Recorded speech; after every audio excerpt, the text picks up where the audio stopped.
Fix that. Hello! Hi, everybody. Welcome to It's a Long Story, a place where we roll dice.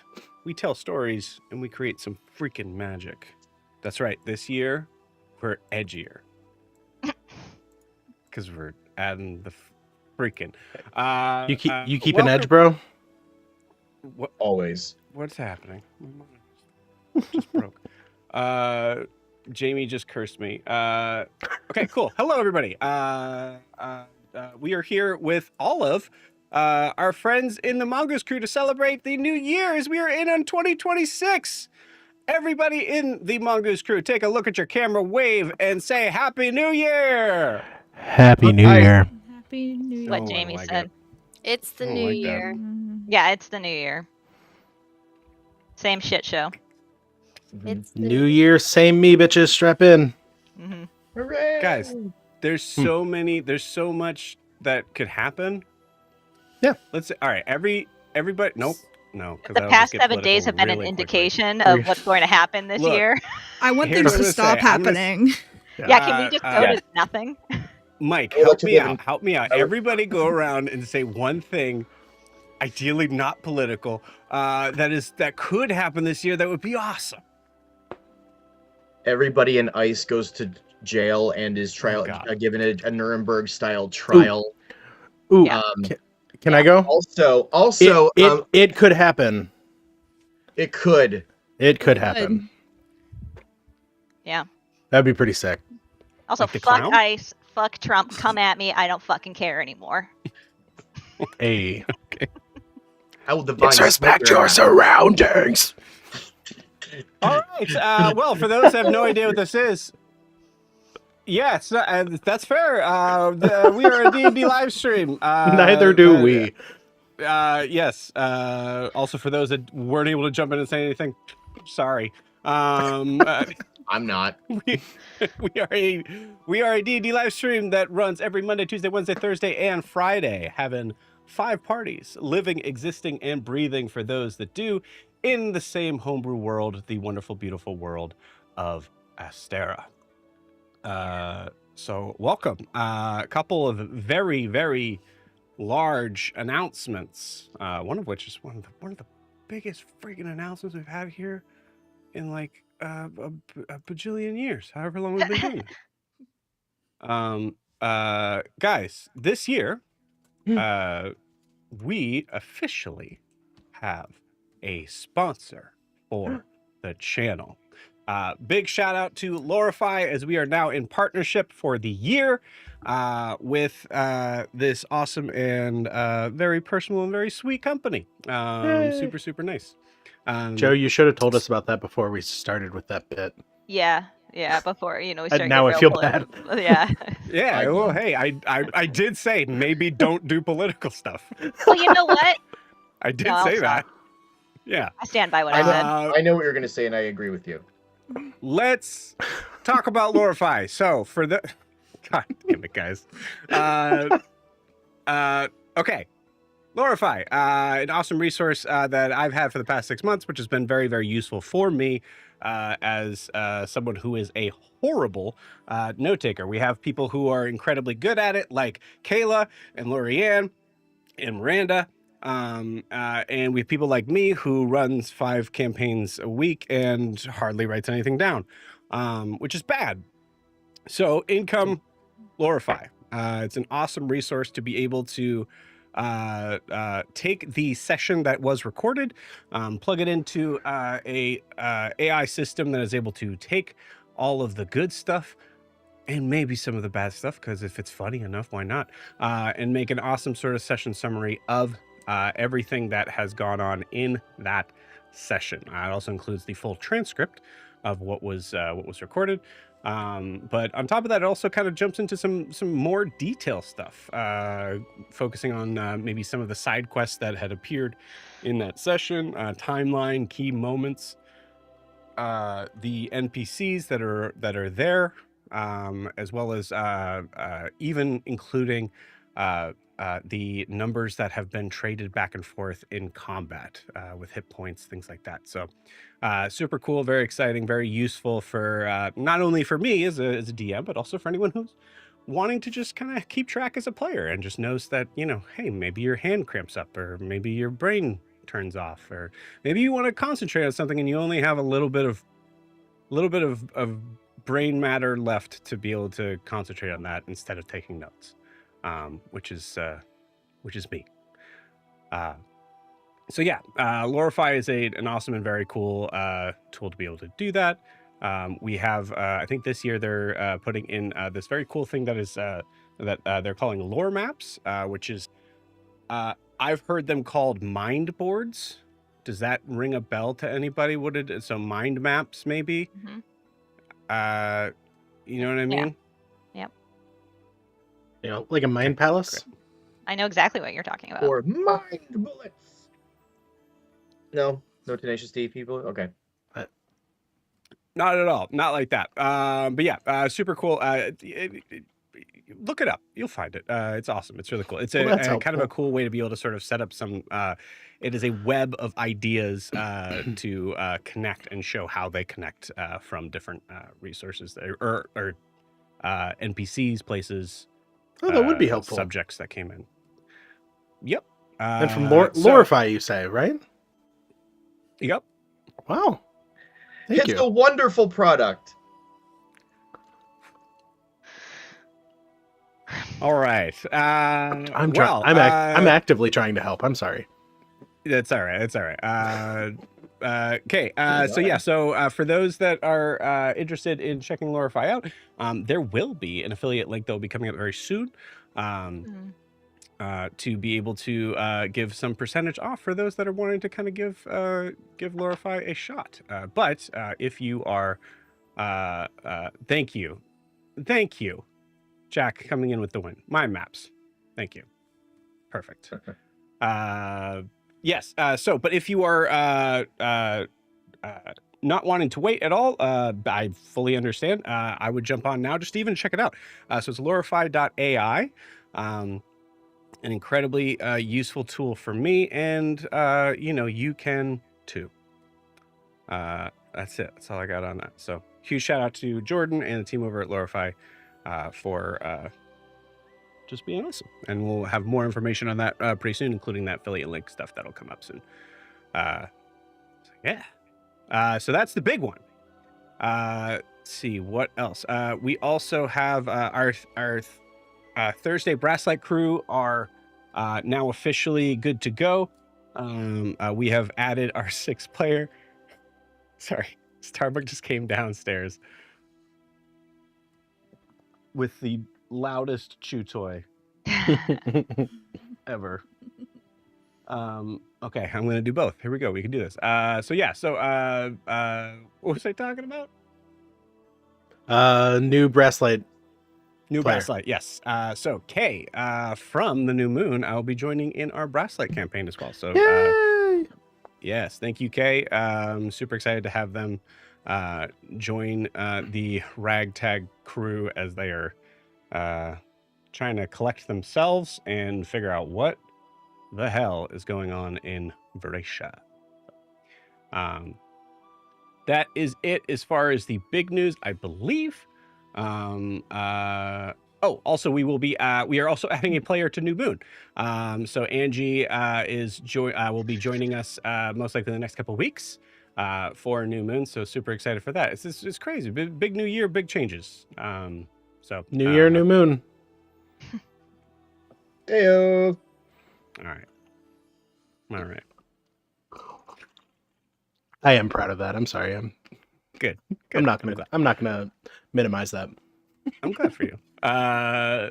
Awesome. All right. So that is it as far as the announcement stuff goes. The only other thing is to mention, if you're wanting to support the channel, the best way to do so is to like and subscribe where you're watching this, whether that is YouTube or Twitch. You can also check out our Instagram and TikTok down below, right down there, at It's a Long Story _TTRPG. And lastly is live stream. So if you want to jump in and tell me, clarify something that I'm saying wrong in terms of just mind maps, but nothing about D&D. I don't want to know that I'm doing something wrong.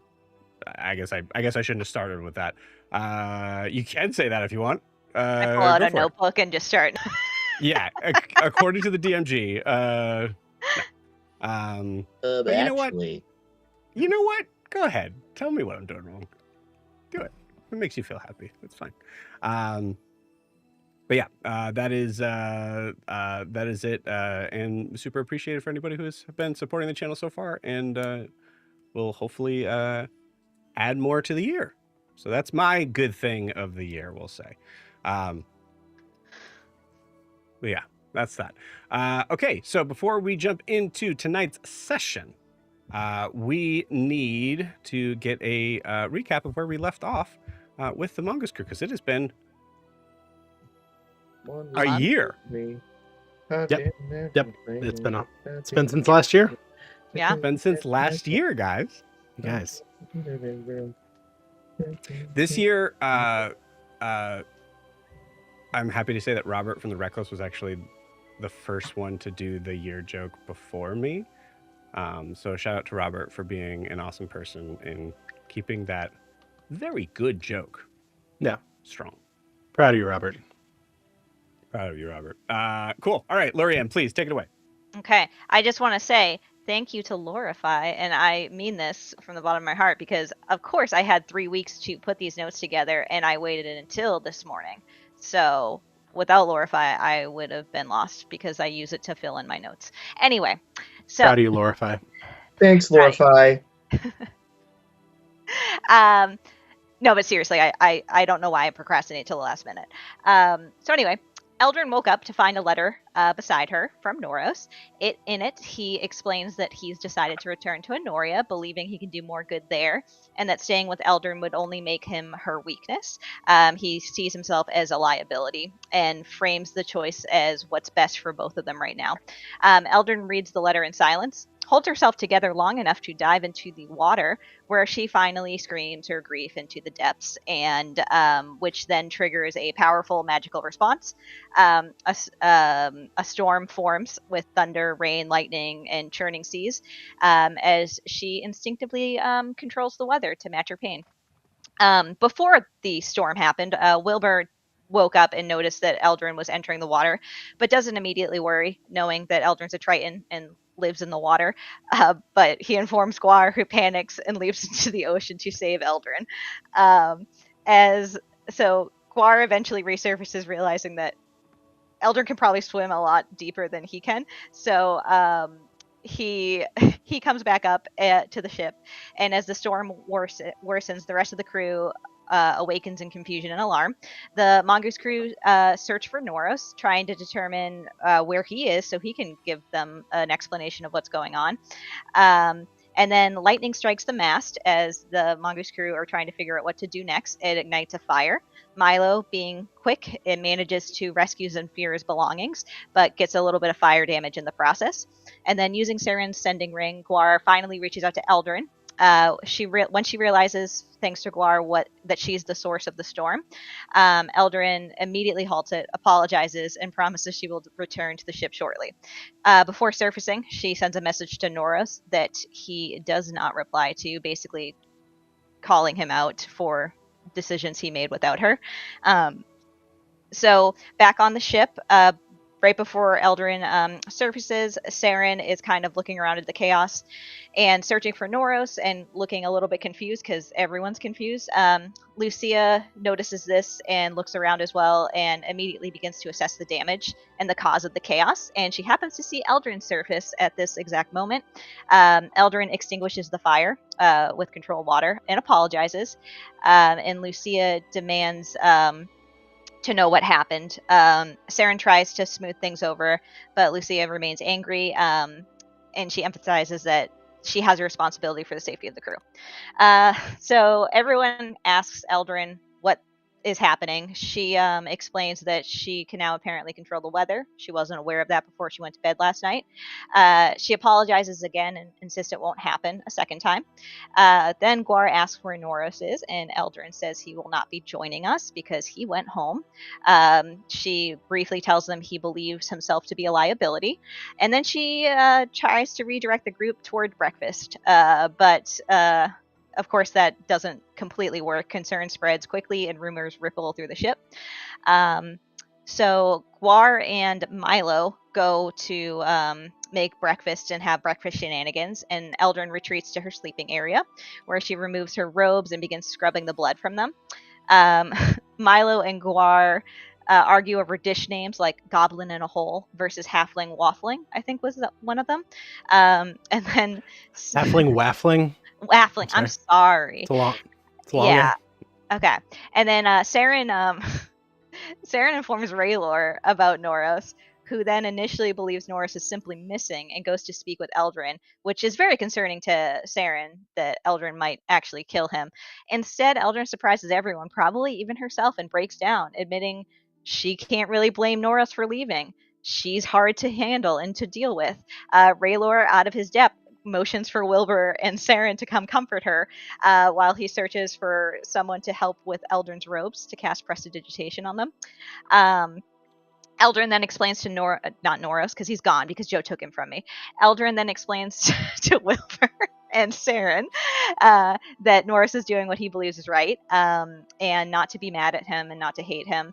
And Wilbur hugs Eldrin, and she just starts to cry, and Wilbur's really mad. Eldrin also does not do a good job of explaining the whole situation, and now rumors are abound that Noros left because Eldrin is selfish. So then Saren, let's see. Saren goes to Saren lets Brimhilda know about Norris's departure, and she becomes livid, immediately vowing to fix this and bring Norris back. And she leaves in a hurry. Saren then goes to check with Lucia, or to talk with Lucia, and overhears her venting to Jack about the ship damage. Saren intervenes to try to explain what happens, and Lucia makes it clear she does not care about the cause, only that Eldrin endangered her crew. So amid all of the chaos, breakfast is finally served. Raylor was made into the head of the house manager, or manager head of house. It was Moho was the acronym, and he is horrible at it. Eldrin sends Wilbur to the galley to eat, and seeks out Lucia privately, where she apologizes again.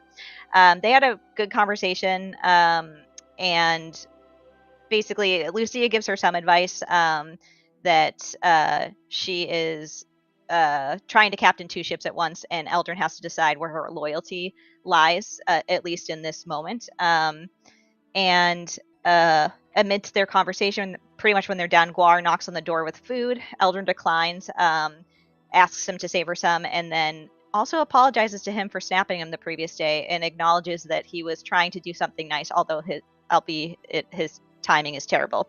And then Guar stays behind with Lucia, who is like, shut the door, and Guar's like, okay.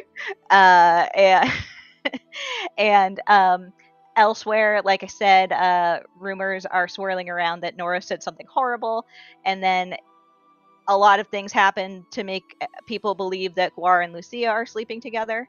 Part of that is because Wilbur went to go find Guar and saw Lucia and him together. Not doing anything yet, but anyway. So let's see. I lost my place. So Eldrin then gets a message from Huxley asking what it is that he needs to do. So Eldrin assures him that he needs to do nothing in this moment, and that she has everything under control. And then she confronts Brimhilda after learning that it was Brimhilda who tried to involve Huxley. Eldrin's able to calm down Brimhilda and explains what happened with Norris, even going so far as letting her read the letter that Norris wrote for her. So it's a very sweet moment. Brimhilda reads the letter and compliments Norris and says that she hasn't really seen such beautiful writing by a mortal, and that this is a different type of love that she hasn't seen before.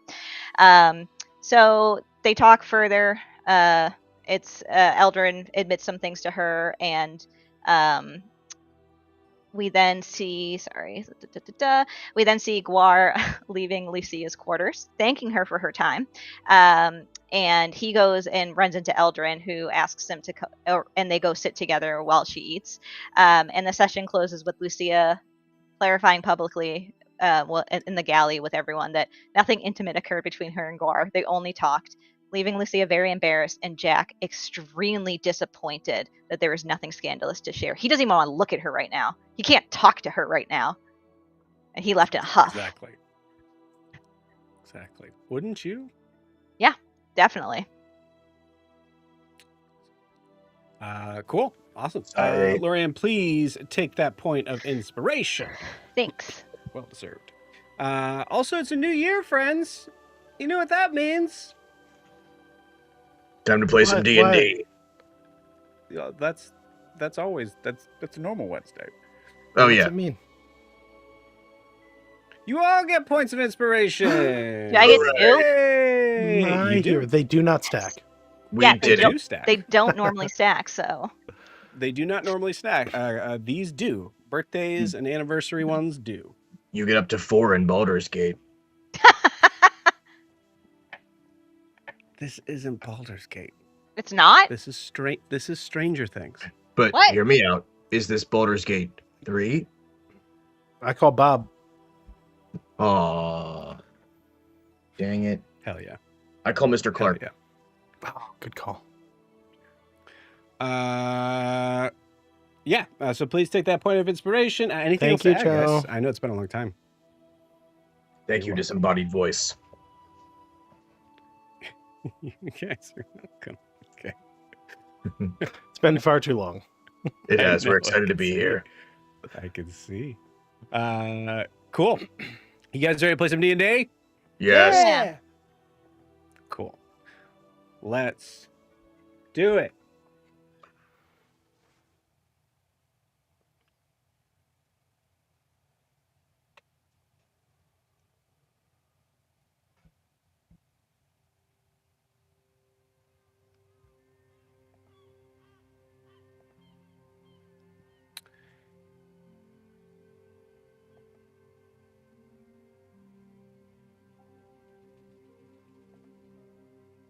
The scene opens up on a derelict port of a rather small village. The dock that seems to extend out singularly across the water shows signs of wear and tear and age, and more clearly than anything else, neglect. The water sloshing up onto the deck seems to kind of give a little bit of a sense of emptiness in what should be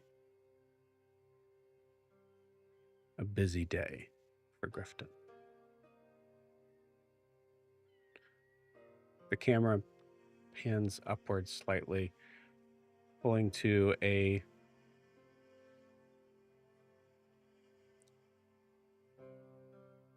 medium-sized brigadier ship in much better condition, resting gently on the water, the afternoon sun beating down on the darkened wood.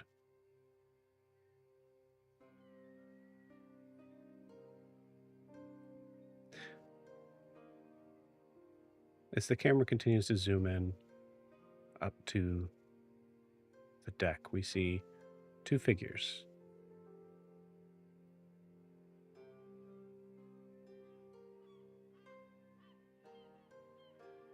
Sitting together,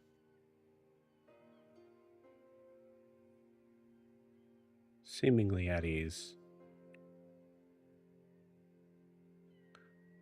with a makeshift table made out of a empty barrel and 2 plates that are since emptied.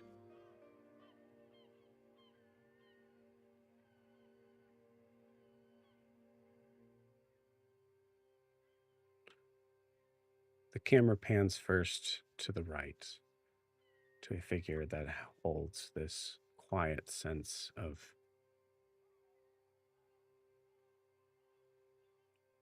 no, not today.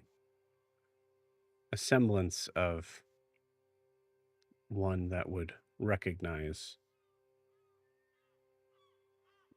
respectful posture, giving almost the air of regality, but the shoulders still slumped. The hair that is, I assume, usually perfectly in place, a little frazzled. Elgin, it's been since last year. Oh my god. Could you please describe your character for us? Oh. Yeah. Hold on. Everything went away on my screen. She's a Triton. Oh, I'm really bad at this. She is.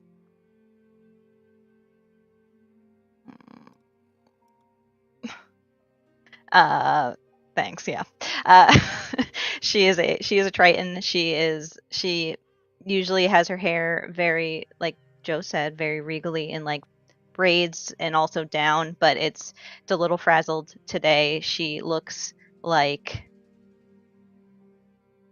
she's trying to hold herself together in this situation. And she's wearing white robes that signify her standing with her god persona, and I think even though her plate is empty, she's kind of poking at like the leftover food on it as she just sits next to Guar.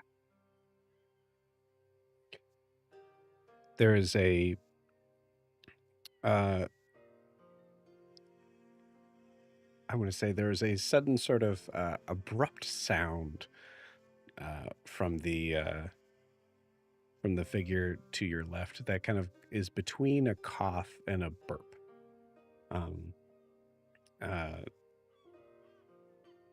As the camera sort of pans over to a figure who is different in almost every way.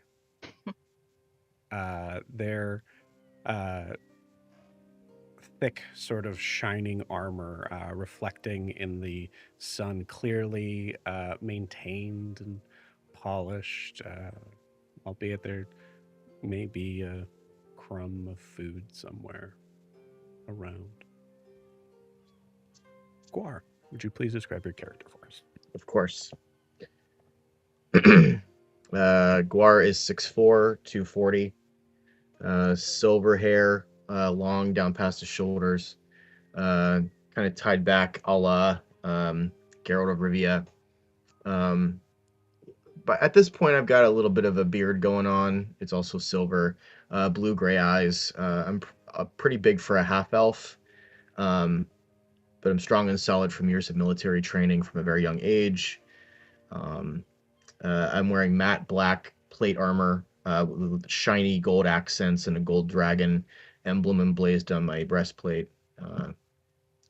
And I possess a cocksure grin and ease of I'm an easy laugh. I'm an easy I guess person that just like wants to help people a lot. And I'm leaning in and just trying to be present for Eldrin right now. So I'm kind of like leaning forward and just like, what's going on? Eldrin stops poking at the crumbs on her plate and turns to look at you and says, I already told you what was going on. Yeah, but I forgot. Must I repeat it? Well, I mean, I don't know about you, but like I feel like I kind of knocked it out of the park with the food, and I was just really enjoying it. And I It kind was of, adequate. I don't really. It sustained me. I mean, it's food. Food gives you energy. You didn't like the hint of turmeric on the eggs? It's It's anti-inflammatory. It's great. good for your muscles. It'll help you feel calmer. I did that for you. I know you're stressed out. But you're always stressed out. So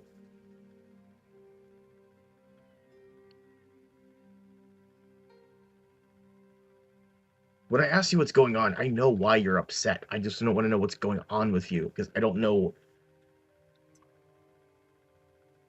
what's going on with you in terms of like I know you're upset that Noros is gone, but like how are you handling it right now? Because before you did the storm. So by the way, fucking awesome. Thank you. I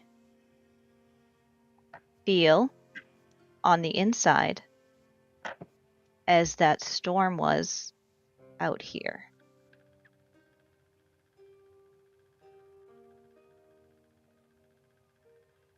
And no, there's nothing you can do. And I don't need a hug. And I don't need to wallow in it. I would like to explain to everyone a little bit of what's going on so no one has the wrong idea. But that is all.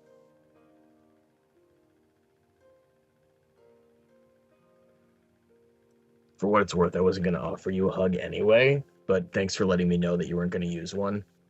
So, I think I know you well enough by now to know that you're pretty extreme situation that you're going to need a hug. Or at least once you've come down a little bit from the current one. But look, it fucking sucks.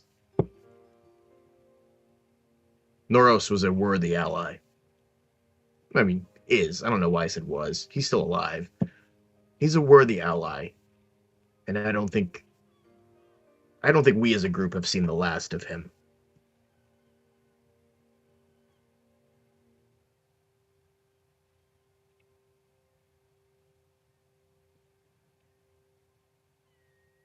Oh, is this where I say something, Gwar? If you want, I was just telling you it's not the last we're going to see of him, I don't think. Well, I am still married to him. Well, I know you're going to see him again. I meant us, collectively. Be weird if he left you. He Are you super upset? likes you. Well, of course I am. He was a worthy ally, and he almost did well in battle a couple times. He's your friend, too. Well, of course he is. And But I'm he not left going to... without saying goodbye. Yeah, and that fucking sucks. I just feel sad for you, Eldrin. I feel sad for you. Thank you. Because I don't know if you realized how you were coming across, but that was the most smushy and ooey gooey I've ever seen you whenever you were around him. And by that I mean you said you loved him. I did. And very openly talked about your activities together. Which is about as squishy as I think you get, so. As I've told you before, I mean, intimacy and sex is nothing to be embarrassed about, and I don't understand the oppression that some people on land feel about it. It's completely natural.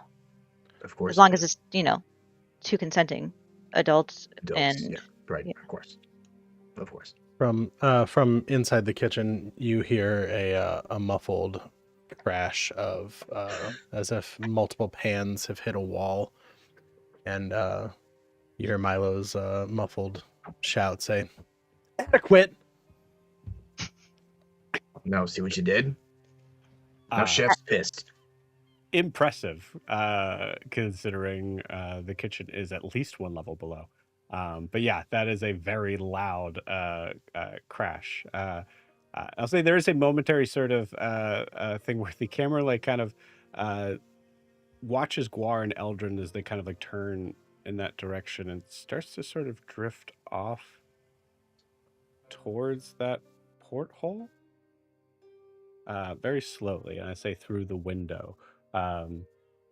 Underneath, we see a kitchen that is filled with pirates who are just sort of finishing their meals, but a couple of them sort of like leaning over to sort of look at another sort of swinging door that has this open sort of just small kind of square where we see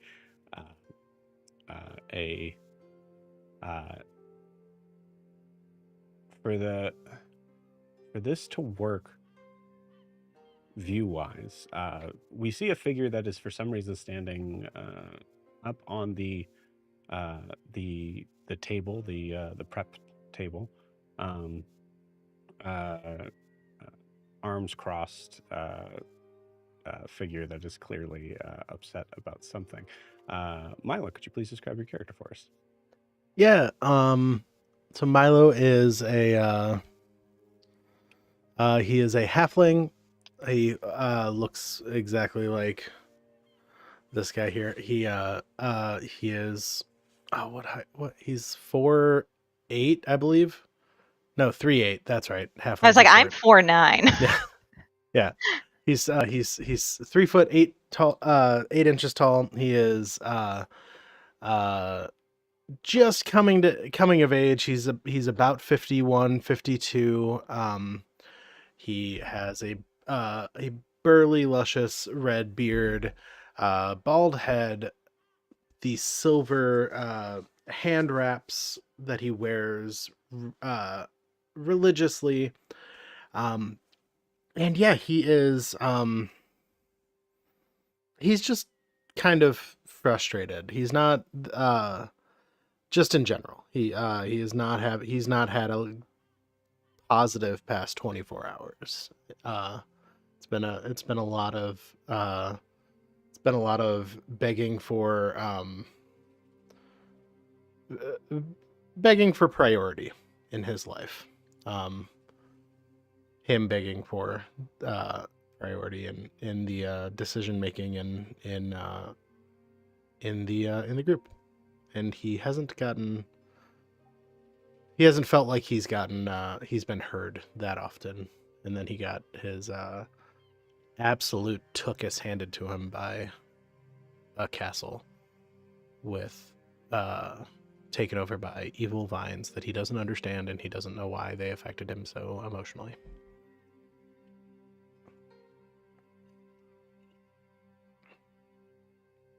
Everybody, it's fine. It's fine, everybody. I dropped a thing. Sorry. I'm just trying to organize it, and then like things tipped over. Go back to eating. Thank you. Tip your waitress. Yes, chef. When we hear the crash, Mm-hmm.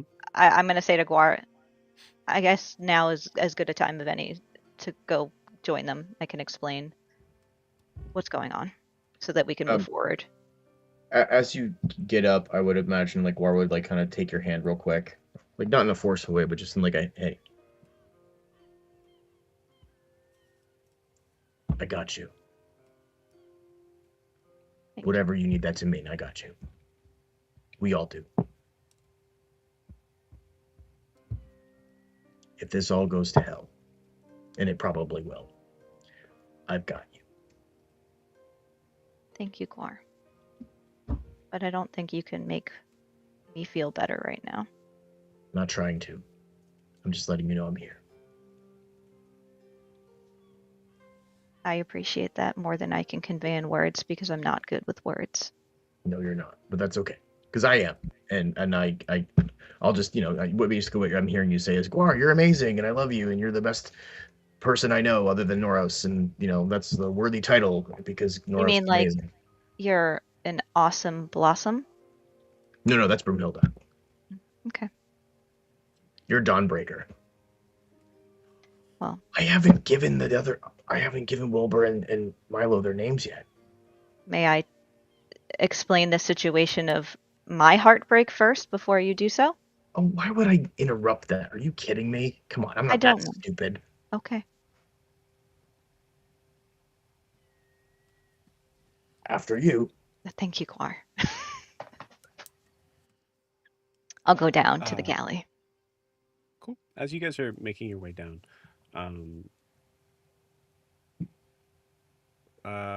I would say there is a figure that is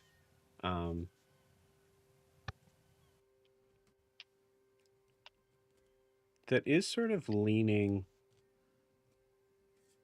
I imagine sort of leaning over the side of the ship, sort of like hands under chin.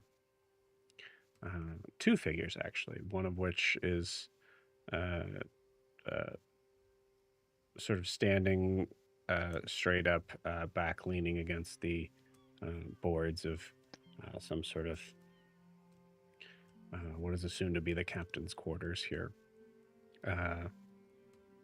This figure having uh, very dark, blackish brown hair, um, uh, uh, well, seemingly sort of wearing garments that are refined, however, very old, and or at least tattered slightly, and a very thick chain collar around his neck. Um, next to them, next to this figure, is someone who we see even as the wind kind of pushes through the deep kind of seafoam greenish blue hair, giving a a sort of complementing space to not only the robes of the figure itself, but the ocean that is, or excuse me, the water uh, that is facing just behind her. Saren, could you please describe your character for us? So Saren is a 5 foot tall wood elf. She has her long tealish hair. It's waving. It like cascades down her back. Looks a little messy. She has a deep scar on her left cheek and a bunch of freckles that are kind of dotted around her face. That now you see some bruising and some scratches from their adventure yesterday. And her previously navy blue and gold armor is now glamored to be green. That matches the veil that she has hanging around her neck. And you see some folded wings on her back. And I think she's standing there and she's probably throwing like a little bone from their lunch back and forth to Gerard. Okay. Yeah, I think you guys, as Eldrin and Guar are approaching, um,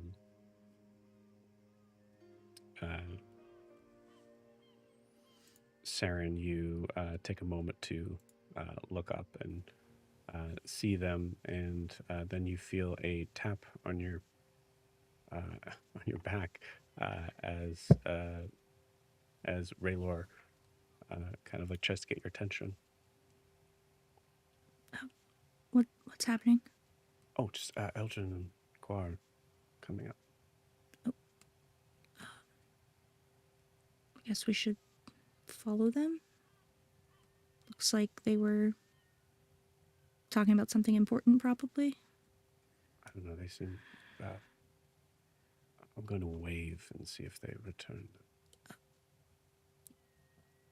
Yeah, try that. Oh, Okay. Eldrin raises an eyebrow and goes, All right, I think we're good.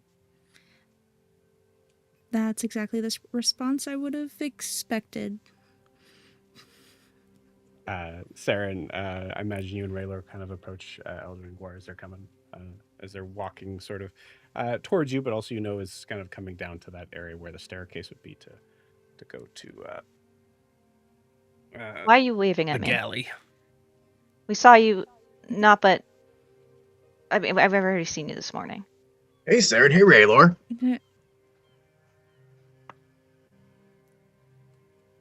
Hello. Thank you for Hey. getting my robes to Milo, or getting Milo to my robes. I appreciate it. You're quite welcome. Happy to assist in any way that you need, now or. Sarah, was there something you were going to say? Ignore him. So, what's going on? I figured we could go downstairs where most everyone is so I can explain what's going on. I don't want there to be any misunderstanding on Norris's departure. Almost on cue, you see there is a significant amount of noise and sort of snide sort of laughter as you hear multiple voices of your pirate friends ascending the staircase, getting ready to kind of go back to their going back to their stations. And lastly among them are two figures, both seemingly very well fed and in an afternoon buzz, as they kind of are somewhat sort of laughing to each other, and that laughter immediately stops when they both see Gwar. What did I do? What did you do? Yeah. Nothing, apparently. What do you mean? We had a really nice conversation about. Oh no, I know. This is help. It's been a year. Jack. Jack. This is Jack, by the way. Yes. Right. No, I know. Yes. Yeah. Why are you mad about that? Oh. Did you think we were. Jack. You're an idiot. You're an idiot. You're an idiot. I'm going to the captain's quarters. I grab Jack by the collar and I bring him back in. Oh, and I bring him close to me and I go, if you think finally, if you think for one solitary second I would have eyes for anyone other than my whatever she is to me, you are very mistaken. Yeah, it's just a little close. Cool. I look at Lucia and I go, she is beautiful. She is smart. She is very accomplished. So beautiful. Let's prove it. Right Yeah. now. Listen, you are an attractive man as well, okay? I'm not an idiot. I'm not stupid. I have eyes. Mm-hmm. Do you think for a second I'm going to step out on her? You point to nothing. Yeah. She's not on She's probably invisible right there. Right. I point to nothing, right. But like I'm just pointing away from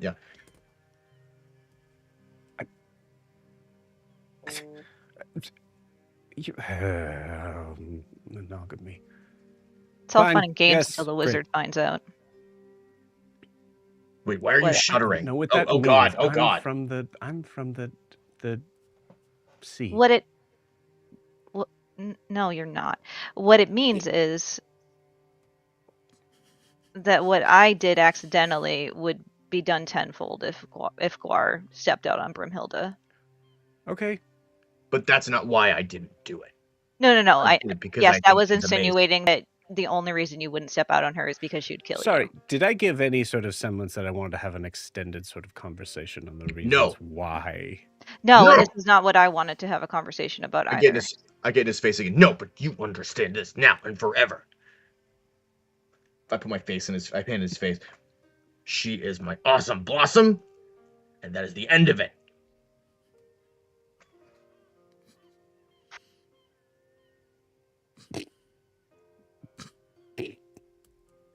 Okay.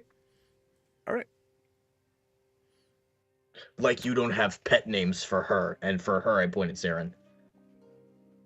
No, I think they're extremely. I wasn't wanting to have a goodbye. Walk away, Jack. Lucia goes, careful, Guar. Why?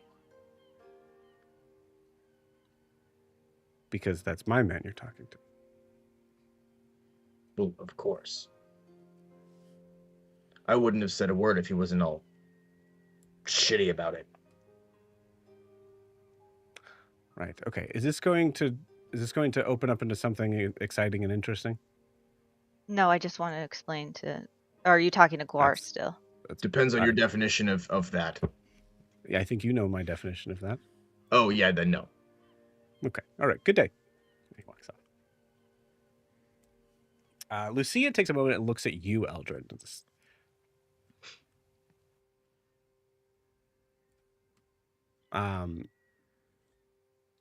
Eldred, I think it does occur to you at this point that, given the idea that the possibility of what the crew might have understood, Lucia would be the one that could absolutely pass along any sort of significant message if you wanted her to be involved in this. So yeah, I say, do I see Wilbur yet, or?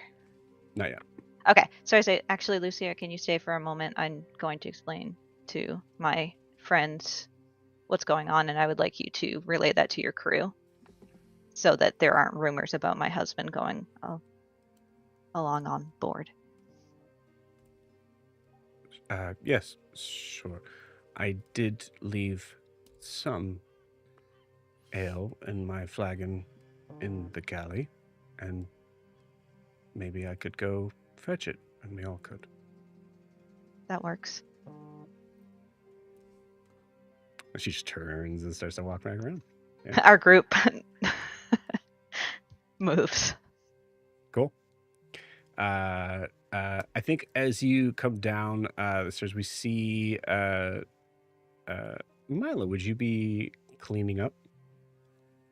Yeah, I think Milo would have a like hand towel on his shoulder, and one is in his hand as he is like scrubbing the same spot on the counter that it looks like he's been scrubbing. Are you in for the a while. galley or the kitchen area? Like, I imagined you're at the table, like clearing stuff off. Oh, no, Milo was in the kitchen area cleaning up from cooking and Cool. whatnot. You got it. Yeah. So as you guys come to the galley area, you definitely don't see Milo, but you definitely hear someone in the kitchen.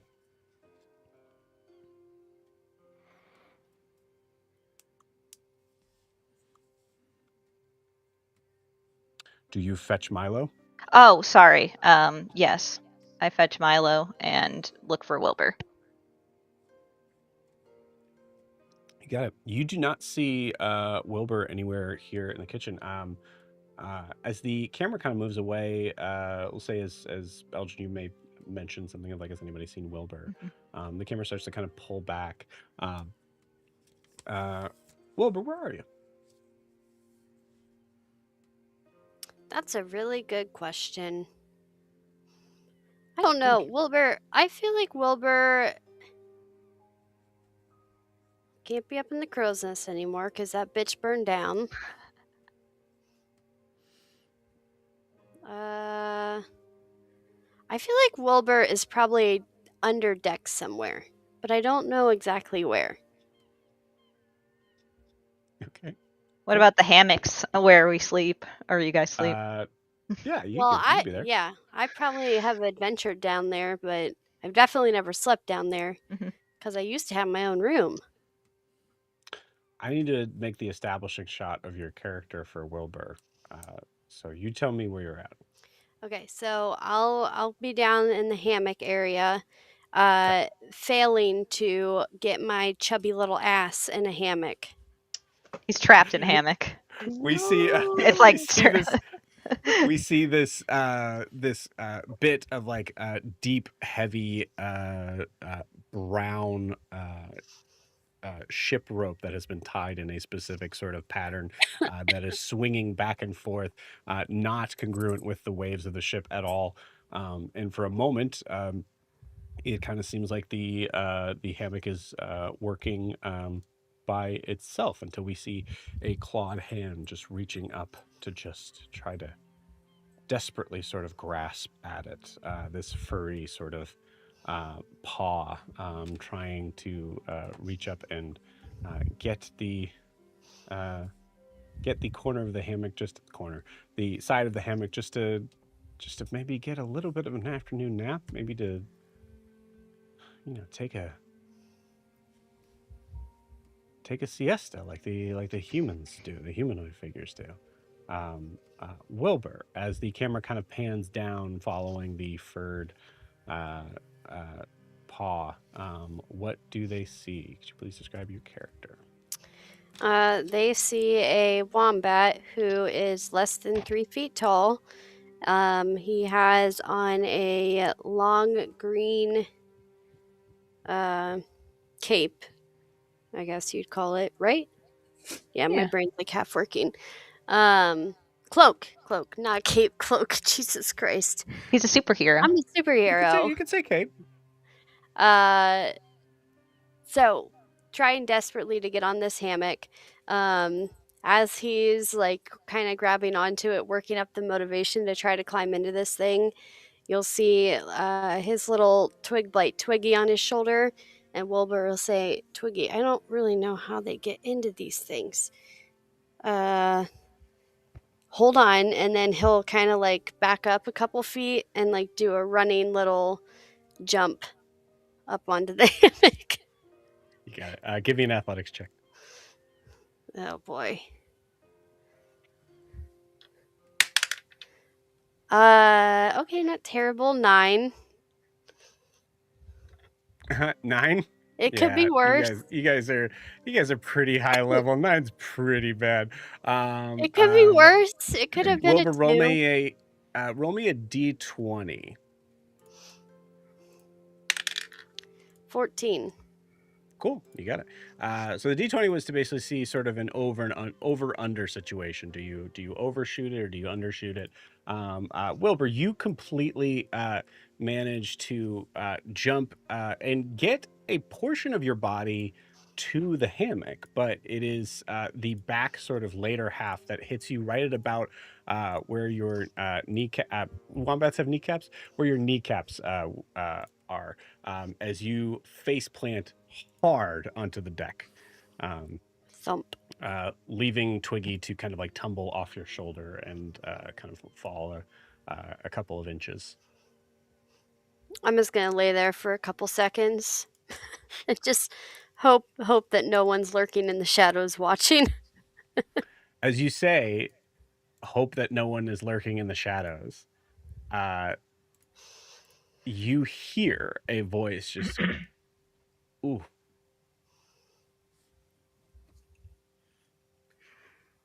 Who is it?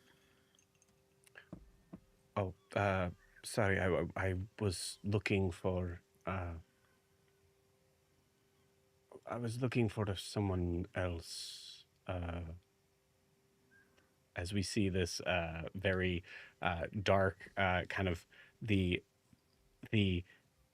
kind of just catalyst sort of moment of watching this scene and going, "Oh yeah, cool. All right, great. There's the bad guy that looms in out of the shadows. The tiefling with this extremely devilish sort of look about him with the horns, having him standing very tall and maybe floating for all we know. It is truly a haunting figure, as his pupilless purple eyes are looking maybe in your direction.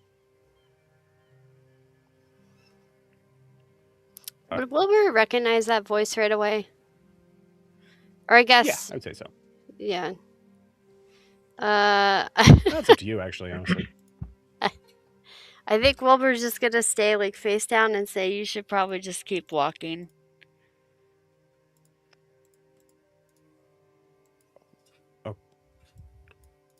Are you sure that looked like that was very painful? Yep, pretty sure. Thanks.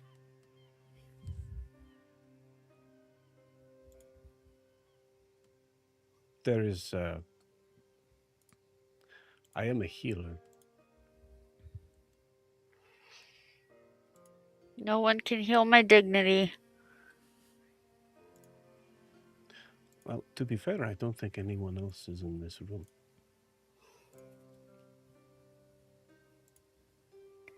It's bad enough that there was one witness.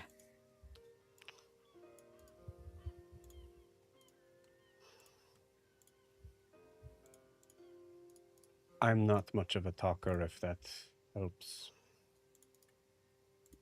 Why don't I help you up at least?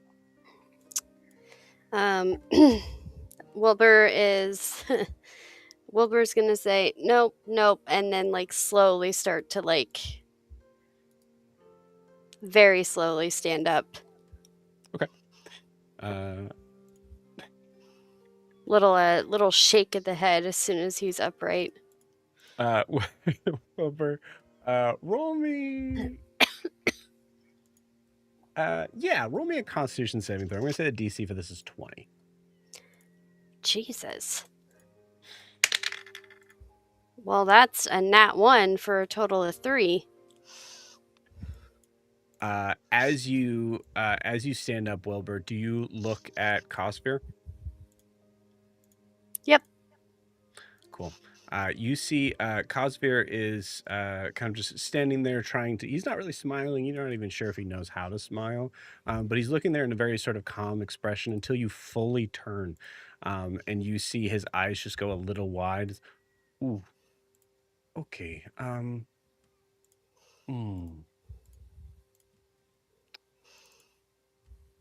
it's at this moment, Wilbur, where you actually feel like your head feels really, really like warm in a specific area, and I think you might like go to like kind of like reach up into the.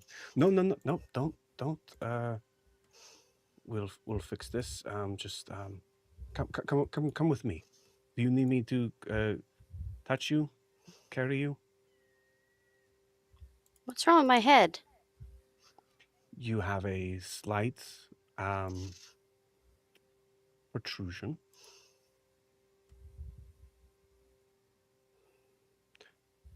You can feel for yourself. Just be very, very gentle.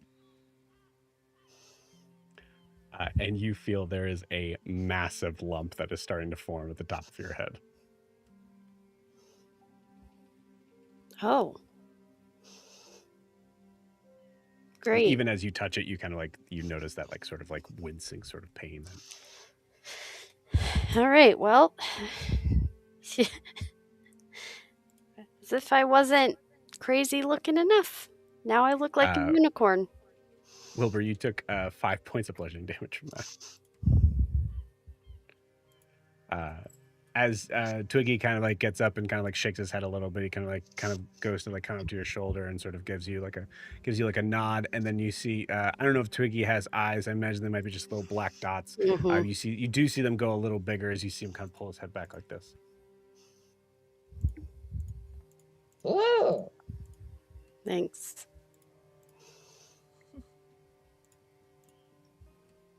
I'm just gonna slowly start walking. Yeah. Just Okay. All right. Good. I'm You're, just you're keeping my able to head walk. down. Good. Yep. One foot in front of the other. It's okay. I'm going to walk with you into the hallway. We're taking the long way. Here we go. Um, uh, and cutting back through, who goes to look for Wilbur? Eldrin will say when she realizes that Wilbur isn't there, she'll say, "Guar, can you use your very loud voice to yell for Wilbur?" Oh my god. Oh, sure. Wilbur! Wilbur! No response. I'd say about maybe the fourth or fifth time you do that, you just hear someone from up deck just go, "Shut up! No, you shut up! You shut up! No, you shut up! No, you!" No, you!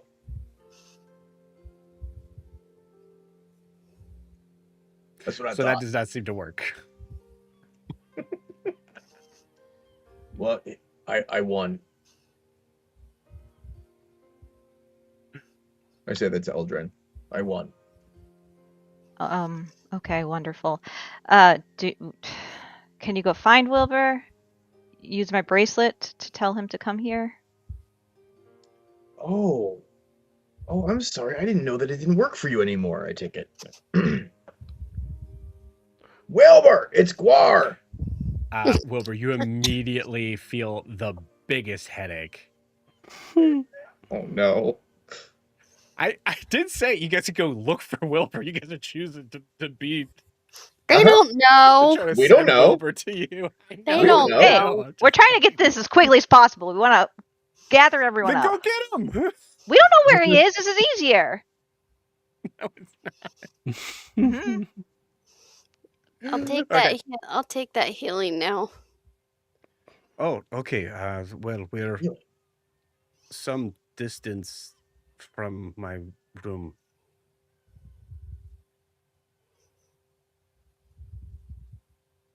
Sorry, it's been a minute since I've traveled this way. Is there any? Are you going to pass out? No, I just have the worst headache right now.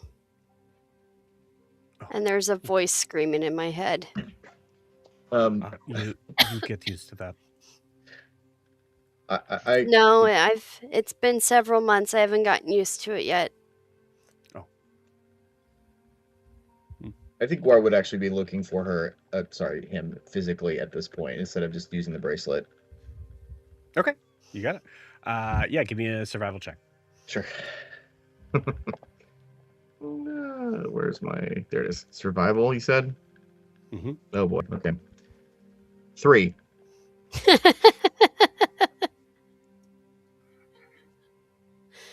Oh boy.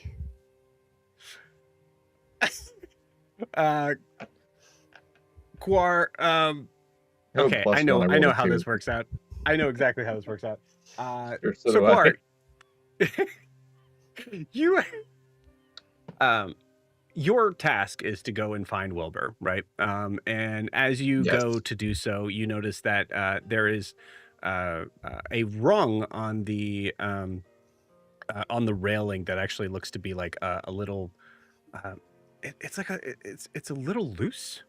As you had put your hand on it. Oh, shit. Yeah, and you look and you kind of like inspect that for a second, and wonder maybe that's something you could probably find some way to sort of you find where the gap is, and maybe you could just try to like slip something underneath it to at least just kind of make it sturdy enough there. You should probably go and if you happen to find one of those things along with where you're going, you should go and do that. Maybe I could break like a little and- piece off a barrel or something. That's thin. I could probably like shimmy that in there somewhere. Yeah. Along the way from what you're doing. What was I doing? Exactly. So that as you continue on, you start to kind of come all the way up the stairs, and then you notice You notice this very large automaton that's kind of rolling along there. You're very familiar with Cece, but you notice that that Cece. This might be the second or third time that you've noticed this. Cece is not is wearing that cannon instead of a hand, and you've always sort of the third or at this point you're really like kind of thinking, does he have a left hand? Or is it just like things that he has to switch in and out? Is there an attachment that is a hand for him? Yeah. Um, Cece. as you, yes. So how does it work? Does the cannon like transmorphosize into your hand when you're not using it, or is it something like a detach and replace scenario with a hand and a cannon, or does it just stay cannon all the time? Transmorphize. I am afraid I Whoa. am unfamiliar with the term. Oh, I made that up. I don't know. I just meant does it like I don't know change You into are a a hand? wordsmith. You know, no one's ever said that to me before. Thanks, Cece. That was meant to be formed in the idea of a question. Apologies for the confusion. Oh, it's okay. In where I'm from, when people are asking a question, there's usually an inflection that kind of goes up in pitch a little bit. So, oh, you're a wordsmith? Like that. You're a wordsmith? That was so good. And I don't know. You know, I wrote a couple songs for the Robot Lovers, and that went Uh, really well. That was a great gig. you hear off in the distance, Cece, get your automaton ass over here, please. Apologies? I will be back.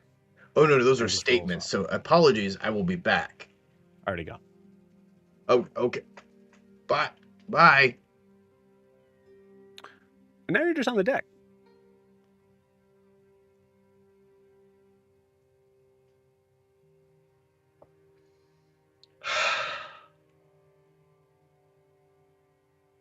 We're gonna pause you there. Wilbur, you are standing in the hallway. I'm gonna roll a survival check for our friend here. Oh, okay. Yep. No, it's this way. Follow me. Wilbur, you did hear Guar.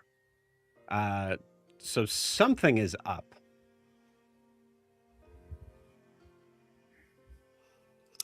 I don't know. Maybe I should just wait here a minute. I think my friends are looking for me. Oh, very good. I will wait in the shadows to make sure that you stay safe, but I don't want to talk to anybody. Oh, okay. Yep, that totally makes sense. Yep. Or you can go and find them, and I will wait until there is plenty of darkness where you are and come find you and make sure that you're okay. Well, we're just gonna sit down right at that spot and be like, no, I think I'm just gonna sit right here. Okay. I'll be right here. I wish I could do that thing that, the people can do where they can just make objects appear, because what I wouldn't give for a bag of ice right now. So, did you want to have a conversation? Because it's hard to do that if I'm in the shadows. No. I was just thinking out loud. Okay. Then I will assume that you don't want the responses from me. Please continue. Yeah, no, I just, what I wouldn't give for a bag of ice right now.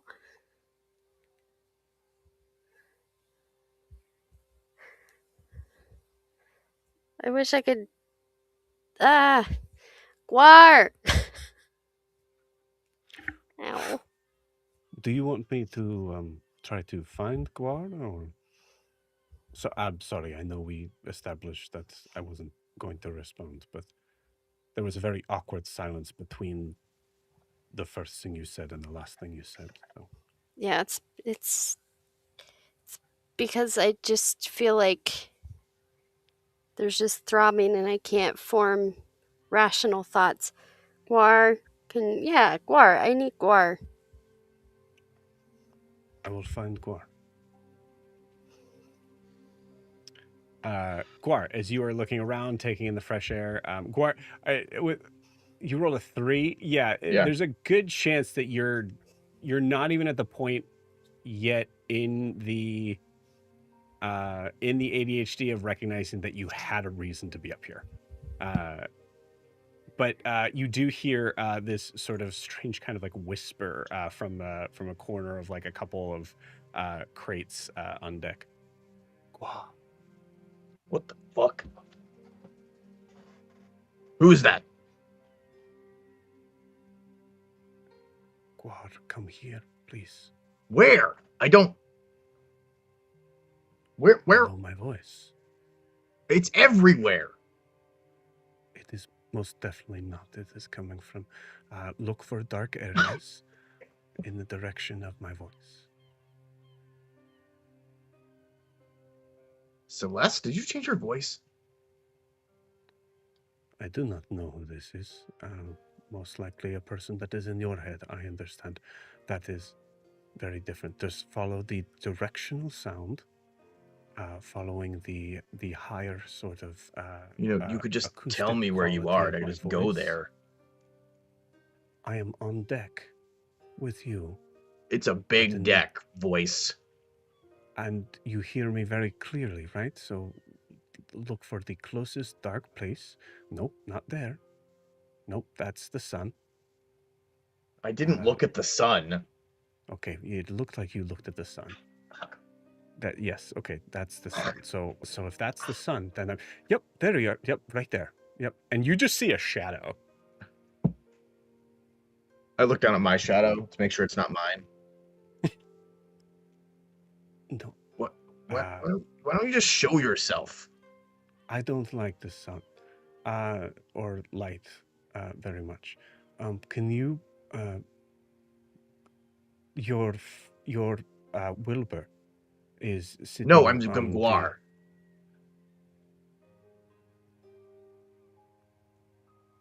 Wilbur needs you. Well, shit, where is he? He is sitting in the middle of the hallway. He has a large protrusion on his head. I take off. Roll me a survival check. Can we please just say that we gathered 13. together at this point? I'm trying. 13. All right, 13 is enough. So 13. You find Wilbur not very far from where you were. You didn't get very far. As he's just sitting, just full, like, I kind of imagine the pudgy belly, just kind of in that like sort of full rounded, almost like a roly-poly sort of section. Just in sad. the middle of the hallway. What? Hey, Wilbur, there you are. What? Whoa. What happened to you?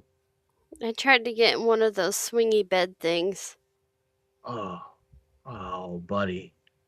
I just sit down on the ground next to him. Oh, hey, come here, I got you. And I do lay on hands, and I heal for, was it 5 points? Yeah. Yeah, I heal. Yep. I put my hand on the bump, and I heal for 5 points. And it goes all the way down. Does that feel better? Yes, thank you. Yeah, of course. I think we're all meeting downstairs. Do you want to come along, or do you need a minute?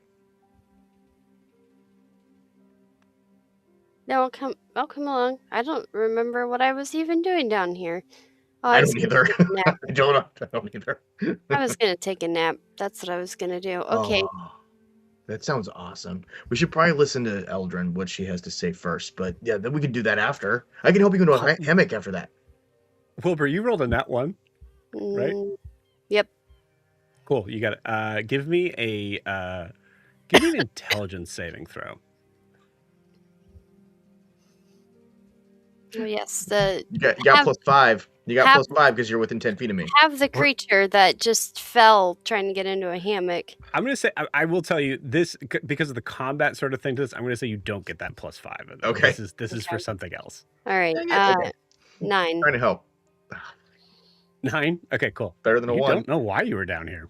You don't remember what brought you down here. You certainly, I'll tell you above board, you don't remember Cosphere at all. Great.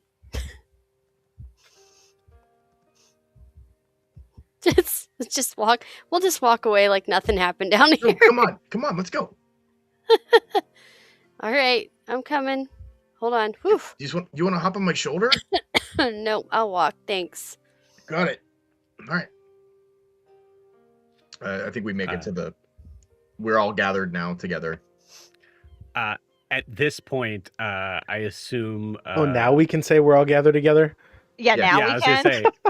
I assume that I'm going with the dice of what you guys choose to do. I know. Milo. I mean, technically speaking, you guys haven't collected Milo yet. So do we go to we Milo did. and what he's We doing? did collect Milo. We're gathered together. He's in the kitchen. We're pleased we're You guys are gathered in the We together. are fucking gathered together. I'm telling you right Milo now. heard Guar shout for Wilbur and assumed we were gathering for a meeting. We're together.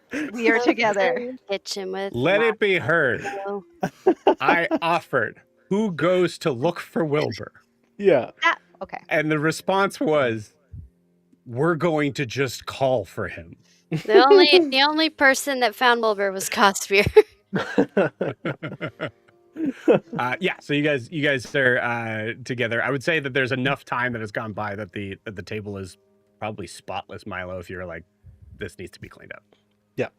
It's extremely awkward down here because if anyone tries to start the conversation, Eldrin says no. We wait for everyone. Okay. Cool. I do not want to repeat myself, Raylor. Stop looking at me that way. I think at this point, I think Guar and Wilbur come in as you say, "Stop looking at me that way." It was definitely Saren who like was about to say something too, but for some reason Raylor is the one that got That gets called the on. heat. Fantastic. Okay. Hey, sorry. We're here now. Thank you. What took so long? Well, I went onto the deck. I didn't remember why. There was a guardrail. I feel like that needs to. Wonderful. Oh, I'm glad that you forgot about my pain in this moment. Thank you. Has Wilbur always been part tiefling? What's happening? It's just a little bit of a bump. I healed the bump. Oh, sorry. I should have smoothed my fur back into place. Is that better? No, it looks good. It looks good. Yeah, you're good. Hey, Eldrin, what do you want to say? I just wanted to clear some things up so that we can figure out what we're doing next, because we have to decide whether or not we are staying here and dealing with the werewolf problem. Although, if yesterday was any indication, I don't know if we can. Or we go forward to Maple East like the plan. But before that, let me just explain what happened with Noros. He left me a letter. No, you cannot read it. It wasn't cruel. He wasn't careless, and it wasn't written lightly. He believes he is doing what is best for the group and for me. Whether I agree with him or not is another matter. I am angry and hurt. But Norris didn't just abandon us, and he did not act out of selfishness. So, I just want to make that clear. He made a choice that he thought that he needed to make, and one that he will need to live with. So, I don't know what's been said, but I won't have him spoken of as a coward or a traitor. If you're angry on my behalf, thank you, but let me carry that anger myself. Any questions? I have no questions, but I have one comment. Yes, Wilbur.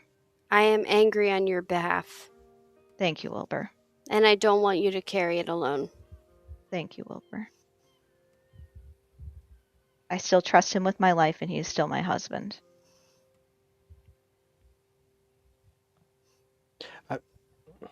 Guar, Milo, you are next. We have to go in order or it will be chaos. I think we should get the werewolves. Not you. I pointed my way. Not you. I meant the bad ones. Okay. Milo.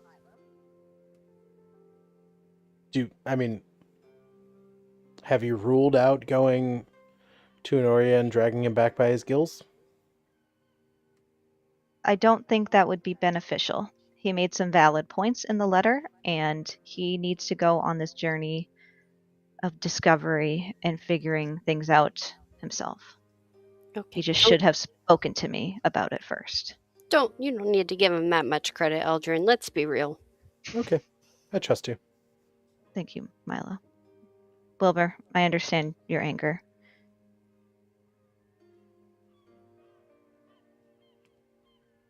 Also, Saren, anything? co-sign sorry. Wilbur's Wilbur's anger. I co-sign that. That's me too. I appreciate that. Yeah, I'm gonna be honest. I kind of agree with Milo. I think we should go to Honoria and drag him back. But I'm glad you're accepting it, and I'm also mad on your behalf. Okay, noted. I am not so much as accepting it as we need to move forward and don't have time. Let me finish my thought, and then you can go. Well, you know what, though? I lost my thought. Thanks, Raylor. Your turn.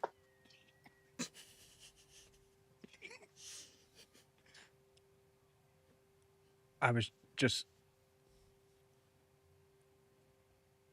going to say that I'm in agreement with everybody. I'm also angry on your behalf. Thank you. I remember what I was going to say. I'm sorry I snapped at you, Raylor. That's not what I was going to say. What I was going to say is it probably wouldn't even do us any good to go back to Honoria at the moment anyway. Norris is having to swim there, so I'm sure he's not back yet.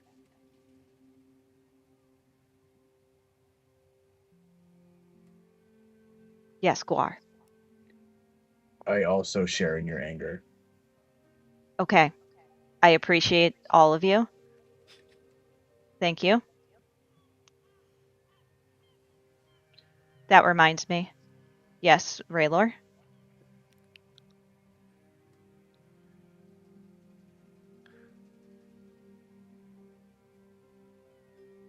He can swim that far?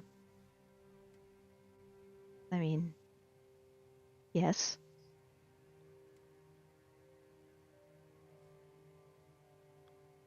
How long do you propose it would this? I'm sorry, this isn't important. I just I would do love not to know. know the math on just for reference purposes. Well, you reminded me of something. I apologize. I'm about to be very rude.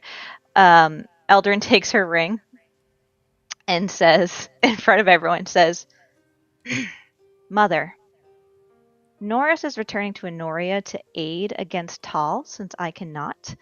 Please use him and heed his counsel. He understands the danger better than most.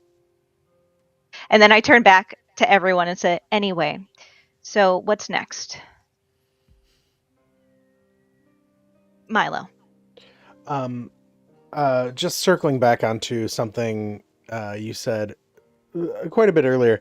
You said the food was adequate. What can I do to improve your experience with the food? It was good. It was fine. I don't get this great pleasure from food that you all do. It's a resource to use. I mean, it was good, Milo. I will use my words. I will choose my words more carefully. Okay, my work is pointless. Cool. Thank you. All right, No, thank you. fine. I cede my time. Okay. Yes, Guar.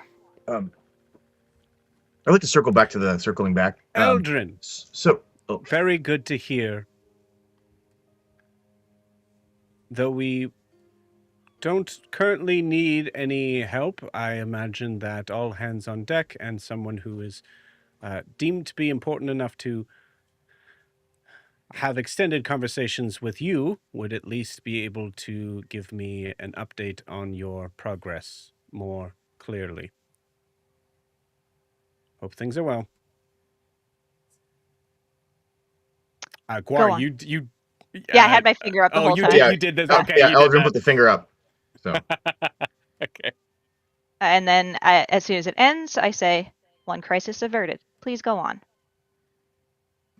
was it the food that's averted? Oh, no, my mother responded. Oh, did she like food? Why would you ask such a stupid question? Wilbur, roll me an intelligence saving throw. Why me? 5. You weren't aware that Elgin's mom was on deck. You're concussed.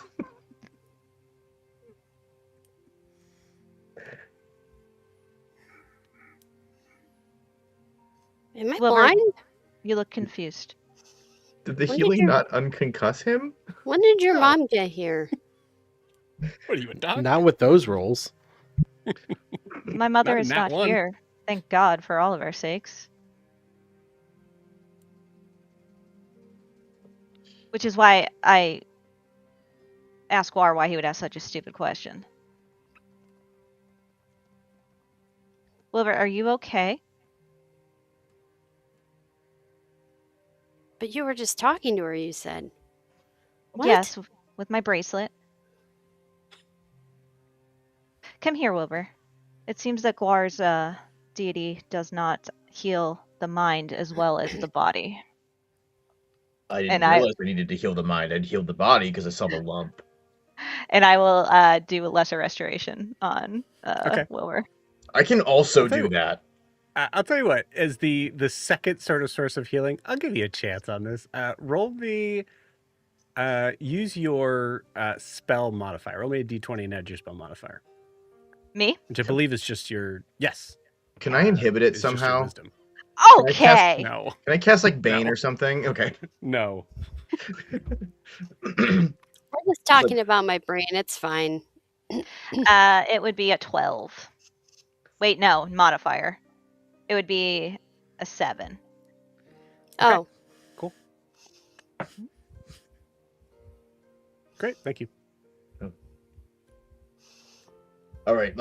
Can I try and I cast lesser restoration? When he does that, I Okay. say, that's just wasteful to do, Guar. We don't have a limited amount of spells. Mine will Yeah, have make sure you worked. guys mark those spell slots. Guar, go ahead and give me that. Oh, for give me sure. that roll. Lesser restoration. Hang on, it's the level 2, right?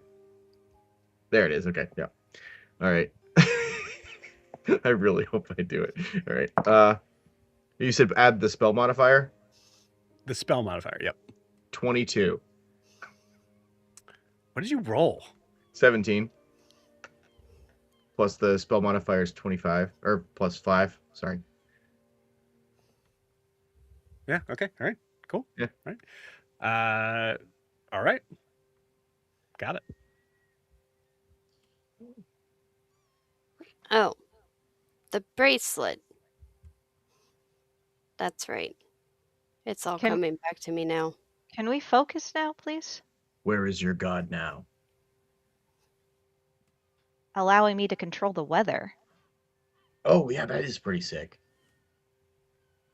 Just not enough to help heal your friend. Oh god. I don't know why that didn't work. It should have automatically without a I'm like roll. I'm holding like an ethereal like ball in my hand, and it's like the concussion, and I'm like, Cool. To be clear, I never really said that either thing succeeded or failed, so there was no representation of either spell succeeding or failing. I just like the idea that I did that. I pulled something out. I don't know what it is. Maybe it's Sure, I'm just saying you don't know if Eldrin succeeded or failed or not. fair. Mhm. Well, so Guar, you want to? Oh, actually, at this point, though, I say, "Oh, Lucia, you're still in here. Do you have any questions, or can you just let the crew know that Noros isn't a horrible person that left me because of things that I said?"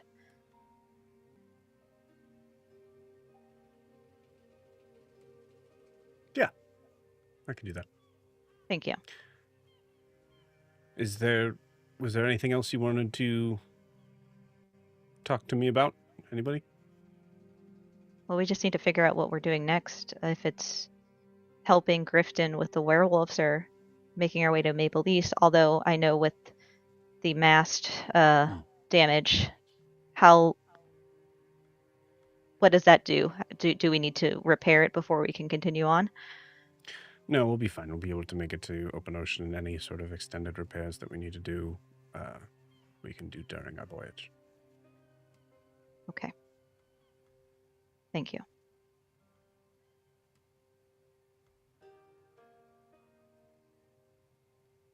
Does anyone else have anything? War votes werewolves. I agree that we should help with it, but I don't know how much help we can be. We can at Milo, I least think figure out what we can do. maybe we could have Merc and his people assist with the situation. But Milo, I think your voice matters most in this. These are your brothers and sisters in cursed. I know you don't like that word, but that's what it is. Milo's fully in his halfling form, and he growls at you. Okay. Fair. I have a room to finish redecorating. I don't think that. We're still on that. Okay. Of course, Wow, we're still on I that. made It's a very commitment. important to him. Yes, you're right. We are only. Yeah, no, our word is important. But yeah, I suppose. I mean, I see the logic of dealing. If we don't deal with the werewolves, there's no people to enjoy the room that I've redecorated. So there's that. I could go either way. Well, do we know what was controlling them? I mean, I saw Halessa be destroyed on the. I mean, Wilbur, you destroyed her. So, what brought them back to life? We saw the werewolf all stand. I mean, Halessa's still around. I mean, she's not doing well, but I don't think she was doing well when we got there either, though. She's I wouldn't be doing well either if I had to be reunited with my son. No, well, I don't think we did that. She's definitely Milo Phil. She's definitely being kept alive as a food source.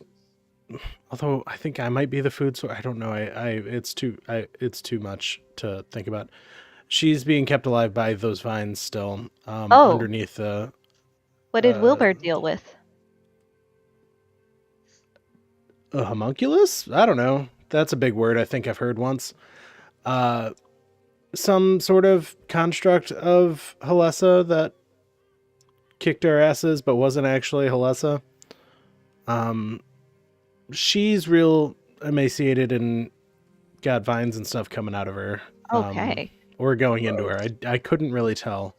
You know what I realized while you were saying that? The heartbreak and, my heart being ripped out of my chest made me forget that we have a lot of research that we need to do. We retrieved books. So maybe we should do that first before we make a decision. Even I remembered that. Yeah. I'm sorry my husband left me this morning in the dead of night. Well, wait. It's appreciated. It's appreciated, but I don't know if it was necessary. Thank you. We should probably research, and I think we know it probably has something to do, Eldrin, your friend, with the moon cult. That definitely doesn't seem like they're gonna. Definitely doesn't seem like they eat babies or anything weird like that. It probably has something to do with that. We should probably do this research quickly before it is another full moon tonight. Yes. Yeah. Where's Brumhilda? Oh, she's I think she's probably cleaning up from the research she was doing for me. Well, not for me, on my behalf. I made sure she was aware that it wasn't necessary. We could all honestly probably go to the room that she has commandeered as her own and study there. Sure. Yeah. That's a great Be idea. a good idea. Okay. Does anyone need anything to drink, or I can Guar, get stuff? would you like What? to finish your naming of Wilbur and Milo before we continue? Guar like just beams at that. I'm just like I've been acknowledged. Holy shit. Yeah, if they're, I mean, Milo, Wilbur, if you're okay with it. Well, I don't think I can run away now. Well, I'm not trying to trap you somewhere. I think I made it clear to Guar that not all of us feel like heroes and that maybe the timing wasn't the best. But I think if we look at it as Guar acknowledging us for his own cultural reasons, that maybe we can stomach it better that way. I'm going to use this as my inspiring leader thing for today. Okay. So as I start explaining what I explained last session, which was in my where I'm from, when warriors they exhibit uncommon valor in battle, and they rise above the call of duty, they're given a name by their superior, and that name carries on with them, and it's a source of pride and a source of inspiration for themselves and for those around them. And the thing, I'm glad you said that, Eldrin, because the thing about heroes is that they're not always feeling like heroes, because it's a nasty job. It's a painful job. In the same way that being courageous doesn't always feel courageous. It's something that we do because it's the right thing to do. And it doesn't always look good and it doesn't always feel good, but it's the right thing to do. And we stuck together and we made it out of there. And we made it out of there with the things that we needed. So, to review everyone else's names, the name I gave to Saren, I look at Saren, was Death from Above. I know that I know you didn't love that, okay, but I think it's cool because you were flying around and dive bombing and attacking people. It was really cool. Eldrin, I gave you the name Dawnbreaker because of all the light and stuff. It was really cool. I named Noros the Master of Disaster. And he's living up to that. I didn't know that was going to happen, okay? I gave the Brimhilda the name Awesome Blossom. I think she liked it. That's adorable. She absolutely loved it. She told me about it. I don't know why, but I don't know. It just came to me. I don't know. My mother said I was good at naming things like this, so I'm just sticking with it. I look at Milo. Guar. I know that you were solo for some of that battle, but you did some extraordinary things. I only know that because you fell multiple floors into a vast sea of thorns and lived to tell the tale. You are intimidating. When you're in your werewolf form, you are strong and you are reliable. And you're pretty awesome when you're in a halfling form too. And you've come a long way. And for that reason, I give you the name Fangheart.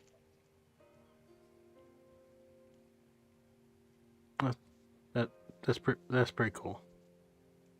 I'll admit it. I'm glad you like it. I look at Wilbur. Wilbur, I know that was terrifying for you. You went through, I can't imagine how many different highs and lows dealing with seeing your brother in that form.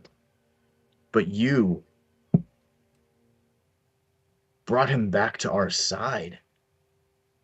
and he gave his life to save ours, and that was because of you. And for that, I name you Furry Justice.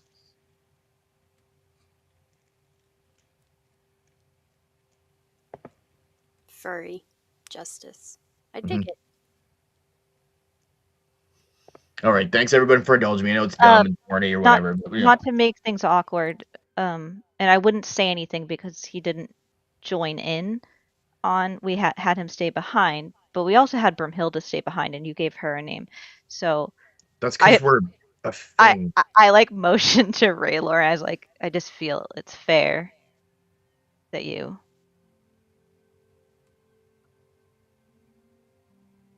Oh, sure. Yeah. Well, and you're going to help us research, and you're going to help us do... Okay. You, Sorry? Raylor, pay attention. Oh, yes. I'm Yeah, doing something nice for you. Would you like was one? that- Would you like to be named as well? Could be Mr. Jingling, because the like. That's pretty good. I was actually thinking, because he's done so many things to try to It's help Christmas us. Day and you're handing out presents, and then you look at the person and you go, "Do you want a present?" But he wasn't there, so I didn't know if he wanted to be included or not. Neither was Brunhilde. Yeah, that's why Eldrin was like, Different. wait. We're together. So yeah, and I go, that's good, Milo. I was thinking, because of how many things he's done to help us along our journey, and in terms of research, and then did a bang up job this morning as front of house. I call you the server.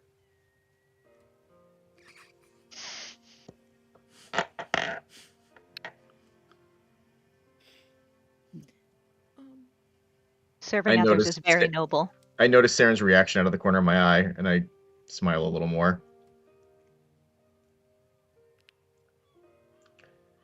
I will carry it with me. No, My no, grave. never mind. Nope, I don't know. I got it. Okay. I got a better one. Out of character, is Raylor? Raylor's not blue, is he? He's That's just wearing Triton. blue. He's wearing blue. No, he's a well, half elf technically. He's half elf. Okay, that's what I thought. Yeah. But he's wearing blue, right? Yeah. This is And regular. he's yeah. That's what I thought. And he's also filled with water.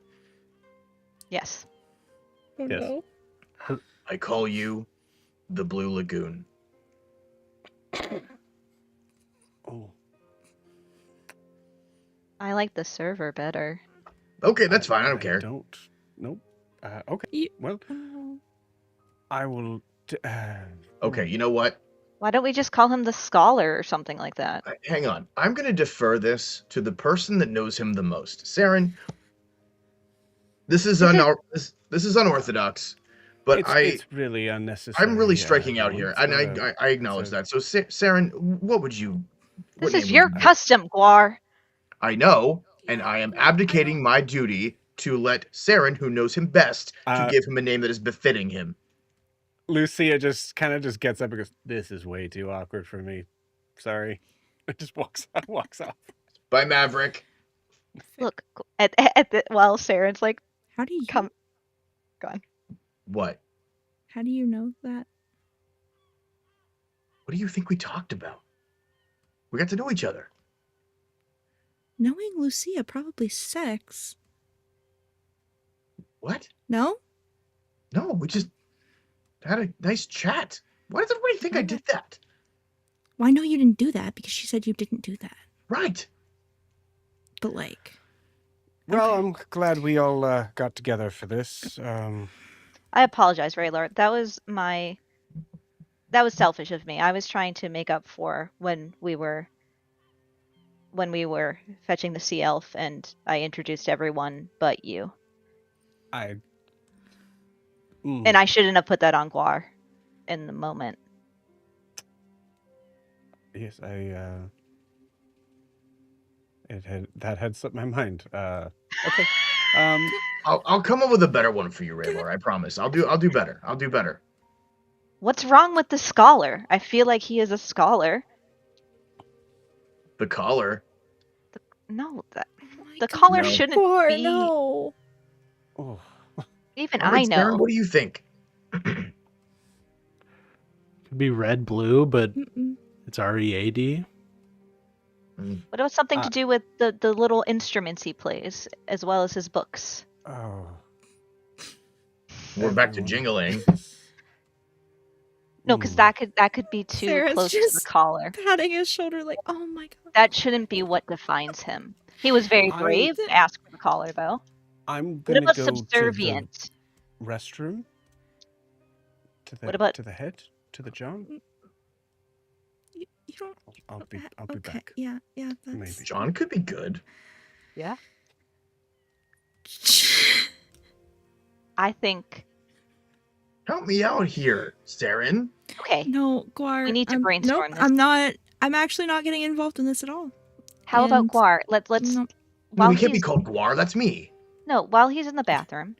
This helps. This helps take my mind off of things. That was a good one. I got He's subservient, right? He chose to put the collar on. Something with Right. sub or That's good. Jesus. Subterranean. has a completely straight face. He's a scholar. Sub-scholar. Sub scholar. Nope. Hmm. What about The mean- receiver? look, it wasn't great when we were in Is that server receiver? I mean, I admit when we were with the sea elves it wasn't great. You weren't there with us, Guar. Right? Guar wasn't with us? No. No. I said you weren't there with us, Guar, but I did sorry. have a very beautiful things that I said about my friends and forgot Raylar was there and then said, and Raylar's here with us. And we trust him for now.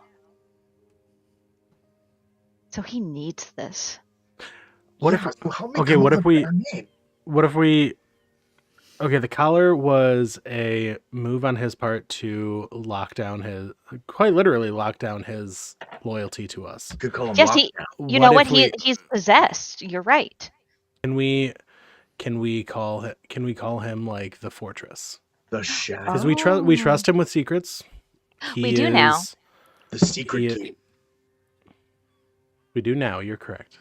It hasn't always. The collar went a long way. I feel like we should give a nod to the collar.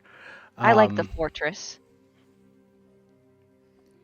Isn't the So blue there. keep. so weak though. The blue keep. He's so weak.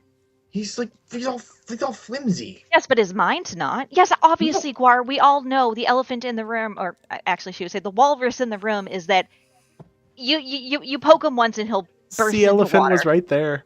Yeah, but he has strength of mind. The kitchen's like connected to the galley, right?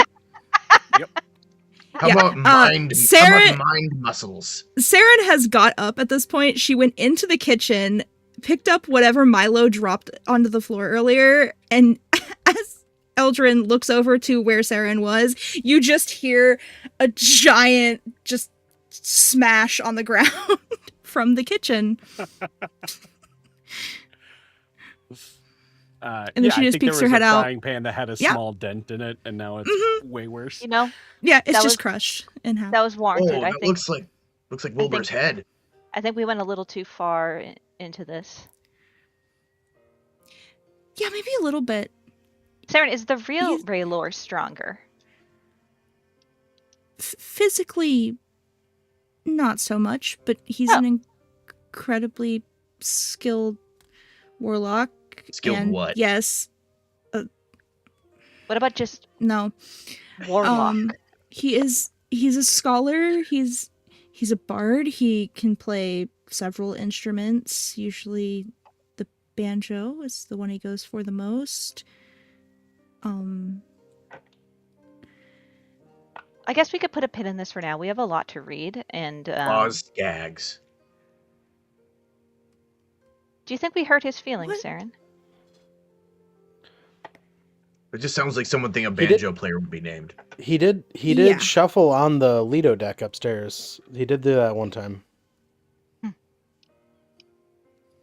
You guys don't like mind muscles? Okay. I think we can come up with something better, but maybe we should do our research first. Yeah, no bad ideas. No bad Yeah. ideas. Mhm. Okay. Or Yeah, you guys several go bad ahead. I'm gonna think of it. ideas. By the way, you guys all get 20 temporary hit points. Ooh. Saren, you've got to calm down. Holy cow. My bad. I know. You know what? I get up to 6 people, including myself, so I'm gonna add Raylor to that because he was there to listen to all that shit. So Okay. he gets 20 temporary hit points as well. He gets Um, 19. Fine. Fine. Does he get temporary hit points? Can he even Because he do can't that? be. Okay.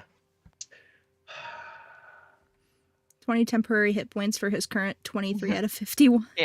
he is really smart. Amazing. We could Can go we with that. can we make our way to Broomhilda's Yeah, I think we're doing this as we're making yeah. our way to Broomhilda's. I think that's really and then start studying? Okay. Laura's not going to study. Yeah. With that, you make your way to Broomhilda's room. The door is currently closed. I knock. I assume you guys knock, yeah. Broomhilda opens the door. Oh, hi. Hey, Oh, it's how all are of you. you? Okay. Yeah, we came to do some research. Is that okay? Yes, we have books that we retrieved from the Vinrona Manor. Yeah. You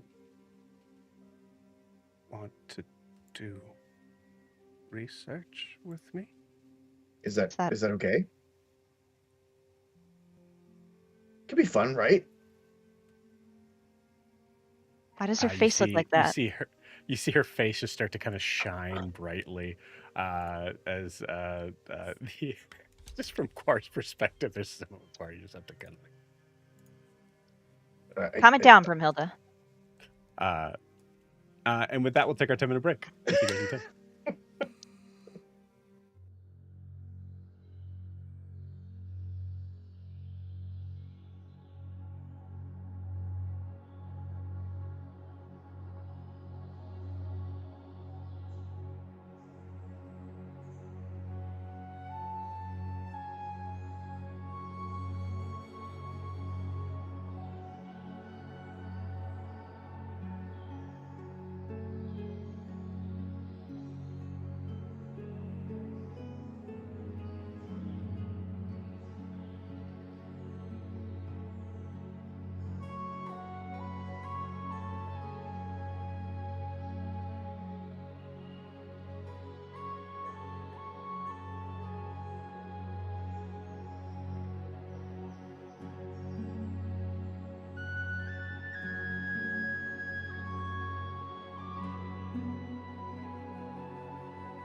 Welcome back.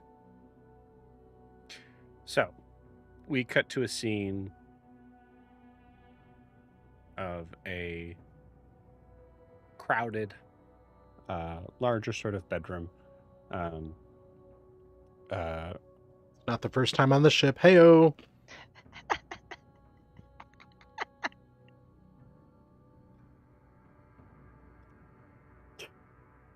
Where the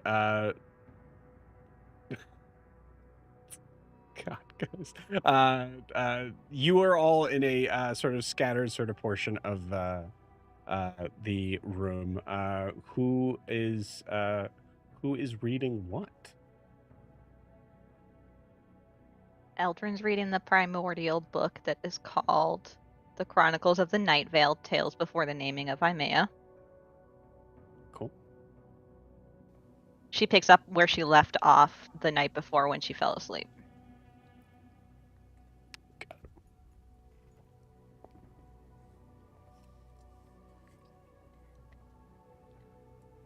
I have opened the Hemographia.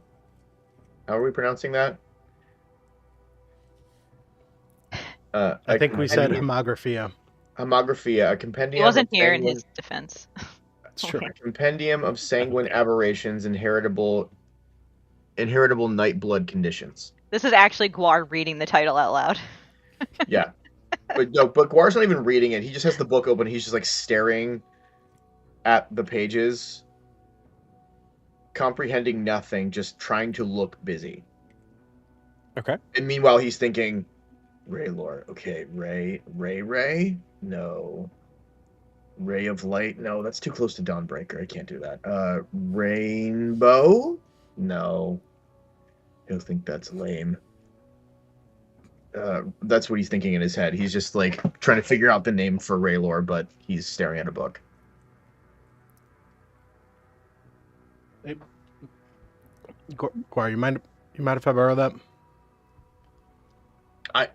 Sure. I mean, I'm reading it, but sure. I mean, if you want. Thanks. You're just kind of mumbling out loud, and here, this one might help you. And Milo just hands him a like random book from the pile. Okay. This is from Whatever here. Hilda's. This is from here. I start looking at it. I start flipping through. Saren will attempt to read the Luna Obscura. I don't know what language it's in now that it's visible, but that's what she's looking at. Okay.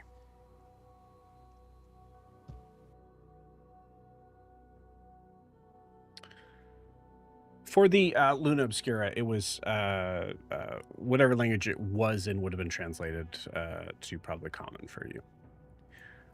Nice. Okay. So I'm going to have Eldrin, Saren, and Milo roll me initiative. Okay. Just a straight roll, or are we adding our initiative? You can add your initiative. Yeah, I'm fine with that. On this episode of D&D, chuckle. when the library strikes back. 9. Hey, we've been there. Yeah. Mm-hmm. Yeah, 9. Mm. Sweet. 23. 11. I feel like her suite Okay. was very condescending, Janie. This is Oh, that's this nice. is truly, guys. This is just to see what order we go in. Oh, That's I all know. it is. Oh, I know. Okay, cool. Yeah, Milo's a fast reader. You got it. All right, fast reader. Give me an investigation check.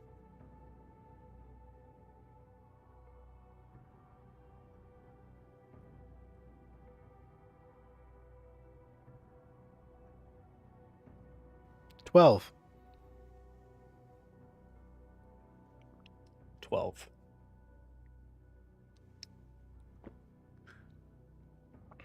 With a 12, starting your reading through the Homographia, you notice that it is strangely sort of it does have a sense of like a thickness that is not represented because of the amount of pages, but how much it has been looked through.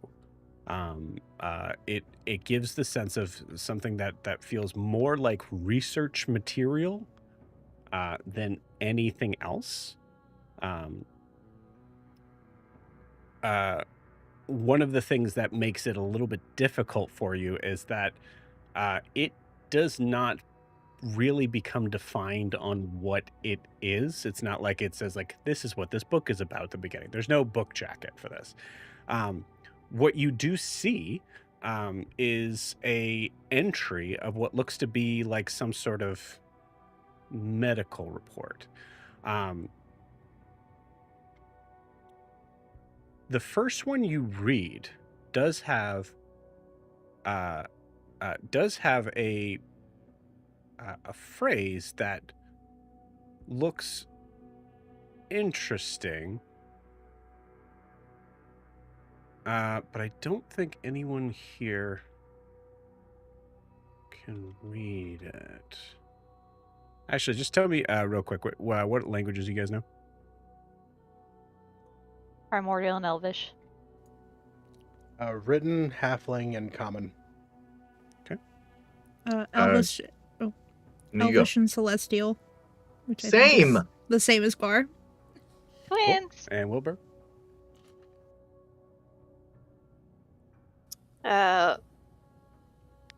The common and primordial. Okay. And yeah, Raylor can read all languages. Yeah. Good But to he's not here because Guar made him sad. know. Also, yeah, find Wilbur, him. you would know Giant. Oh yeah, giant too. Thank you. You're right. Cool. You, Milo, in the understanding of primordial is enough to be able to kind of like sound out some of the phrasing in this, but it seems like it's some sort of the understanding of the translation of it would be very strange in this regard. This phrase does borrow the design of whatever language this is does borrow from what seems to be primordial. I'm going to send you and remember, you're Milo, not Jamie. What?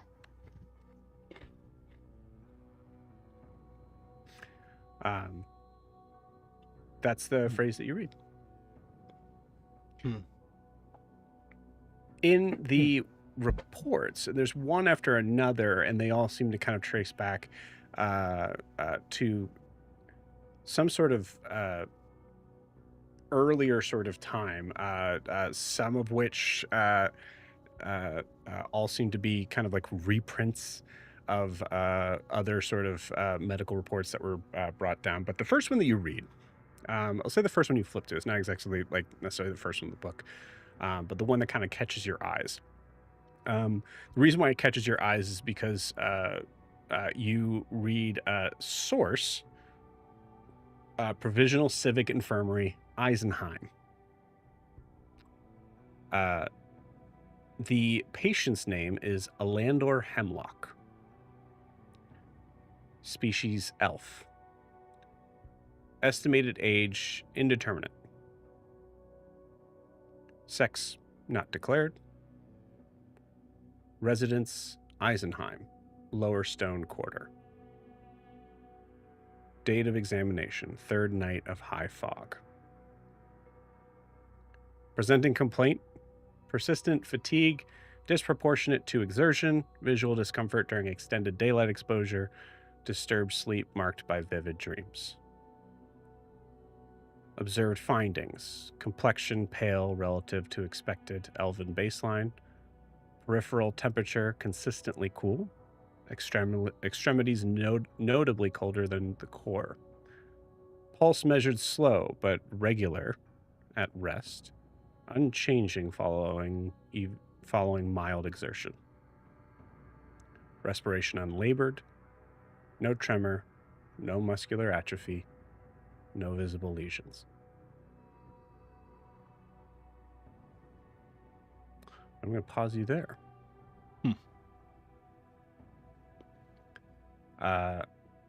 Saren. Reading from the Luna Obscura, this seems to be more of a tome, more of a referential material, but also really kind of focused more on a kind of like observational kind of like codex, rather than like any sort of like story kind of book. You notice that it is almost sometimes kind of reads somewhat like a note, like a notebook of a mad scientist, sort of. Things are written in scribbles. There's a lot of like what seems to be strange kind of equations that are marked in signs and depictions of like symbology that you're not familiar with. Go ahead and give me that investigation check.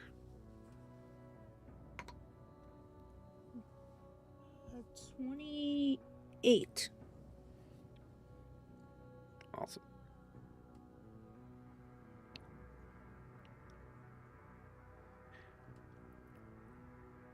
As you're reading through, you're picking up the connection of notes that are dictating markings of distance and changes in size, shape, shade, of something that you eventually recognize to be some sort of measurement of the moon.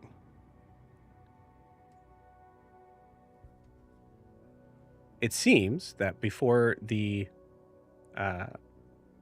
what may have been the destruction of the Calrusian settlement, the moon had shown signs of appearing distorted on certain nights. Immediate thought kind of comes to, well, the moon has phases and things like that. But as you look at some of the symbology here, it does not seem to be reminiscent of that as much as the markings on the moon itself. And also certain effects. As you continue to read through, you notice that this scholar, whomever it was, they didn't label their name, marked out that marked out in some versions that some nights it looked like the shadows that were cast from the moonlight here were in and of themselves distorted, showing bigger, larger on what ended up being seen as some, what would be depicted as, written as some living creatures.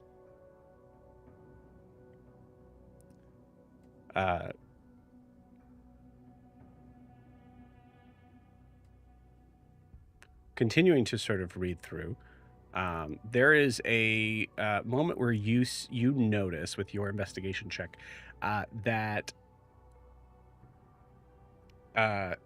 it looks like clearly in a certain sort of point in the middle of the book that there is something changed. The writing itself seems to be darker, more like imprinted like harder into it, with more intention, slower, and oddly enough, more cohesive. As if the beginning of the book kind of represents more of a notes that would be self-referential, and now they're writing in a way that seems like they might feel like this might be important for someone else to read. You see tables, diagrams, angles, dates, but you also notice that there are things that are marked out here that say things like Day 31. Still no moon. Still no sun.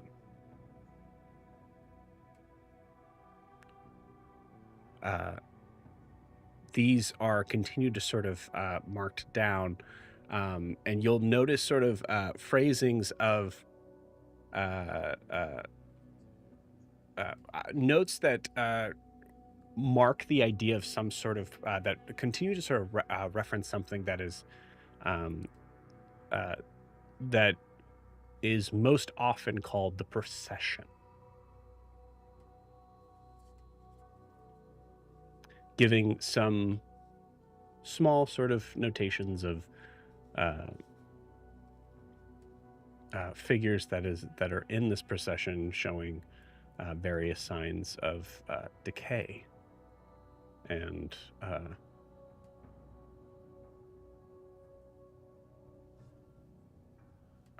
mental instability. You rolled really well, so I'm giving you a lot of information right up front.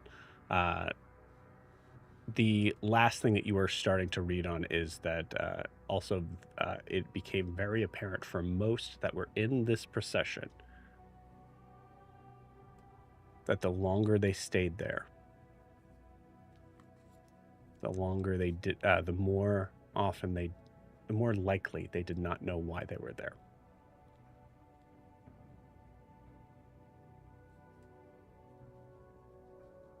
Or who they were.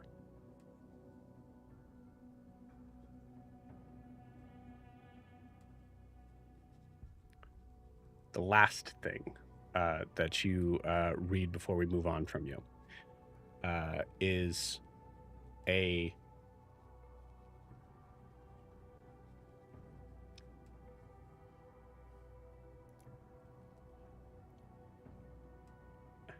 it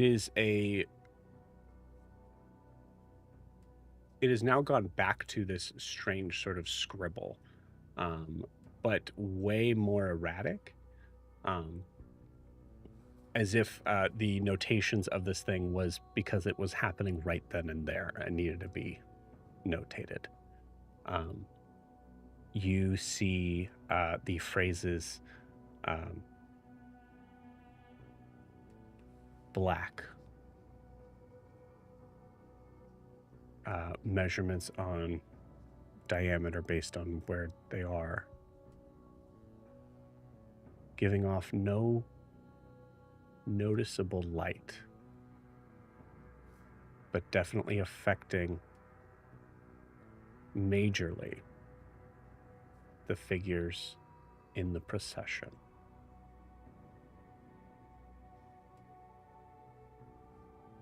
There's a slight sort of space and pause, and I'd say there's probably a note at the very end of this. Had to run into the forest. They turned on each other as soon as the sun came out.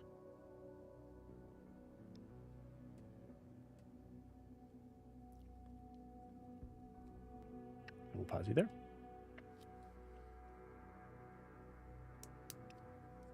Aldrin. Yes. Go ahead and give me that investigation check now. I'm gonna roll I'm gonna cast guidance on myself too. Yeah. A 12. Okay, cool. With a 12, you feel like you found the book that has the most ephemeral writing, some of which seems to be written in more of a poetic sort of change of things. But even with a 12, you are able to recognize that the beginning of this is representing some sort of story about a fire that happened in this village. Notations about screaming, phrases, the moon obscured by smoke.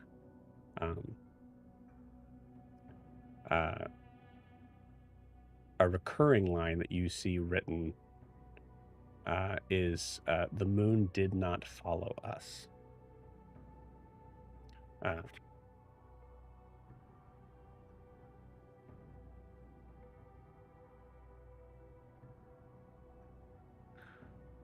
going to say with a 12. Go and give me a history check. Okay, can I guide myself still? Sure. Yeah. 8. Okay.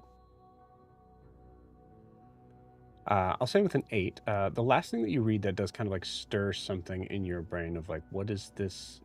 It's a lot of writing that is not like it's not clear cut at all. It is very reading this in any sort of a literal sense would be very disturbing and confusing. But the last thing before you kind of feel like maybe you need to like take a moment for a break, you read a place the light forgot.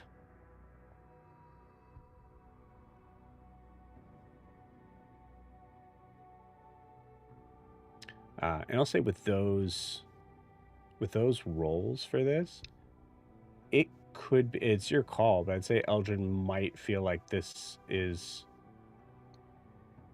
straight research, very easy for Eldrin to do. This is interpretive. Yeah. When she feels like she's not getting anywhere, she'll look at Milo and Saren, since they're both also researching, and ask and say, would a boost help either of you? Because I know it would help me in this situation.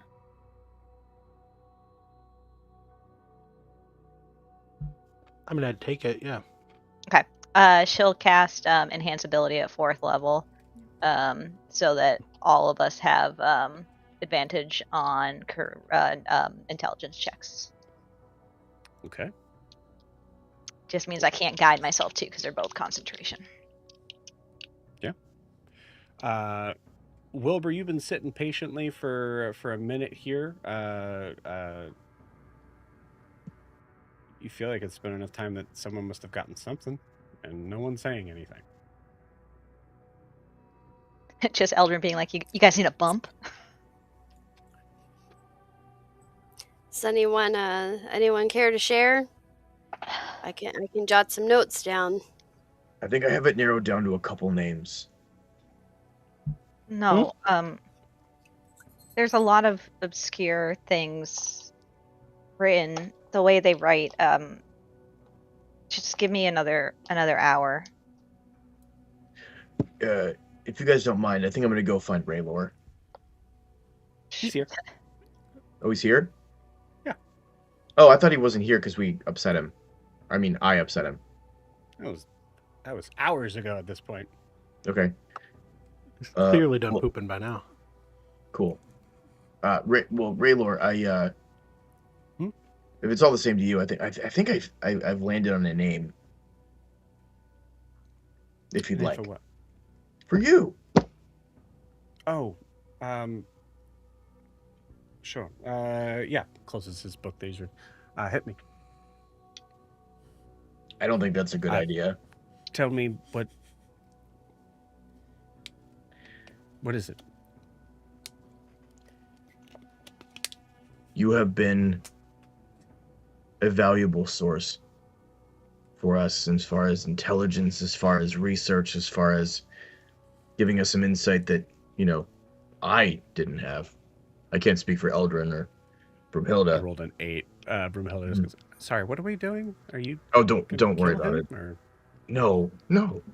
What? is he No. dying? I don't understand. It sounds Giving like him you're a, doing he's, eulogy. he's giving him a name. Remember how I called you Awesome Blossom? I'm giving him a name too. So it's different. Oh, so everybody's getting a nickname? But not as good as yours. Yeah, Not mine's as good as yours. Fangheart. It's pretty It's cool. not nearly as good. Raylor, I like him. I name you the Prodigy. Okay.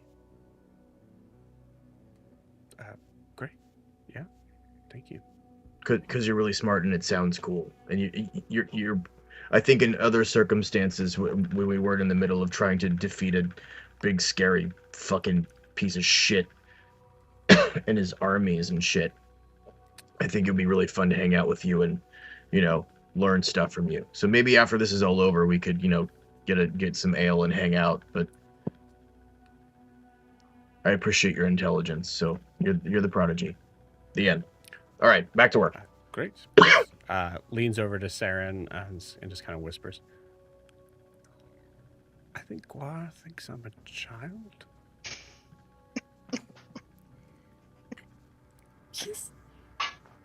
I think he actually tried this time. Just go along with it. Well, the prodigy is my name. War, do you have a name? Oh, we don't need to get into that now. It's fine. Okay. Eldrin goes back to reading. I can tell you guys some other time. We're busy. You're right. My dad gave it to me after I did my first battle, and it was and he's a jerk, so I get it. I know.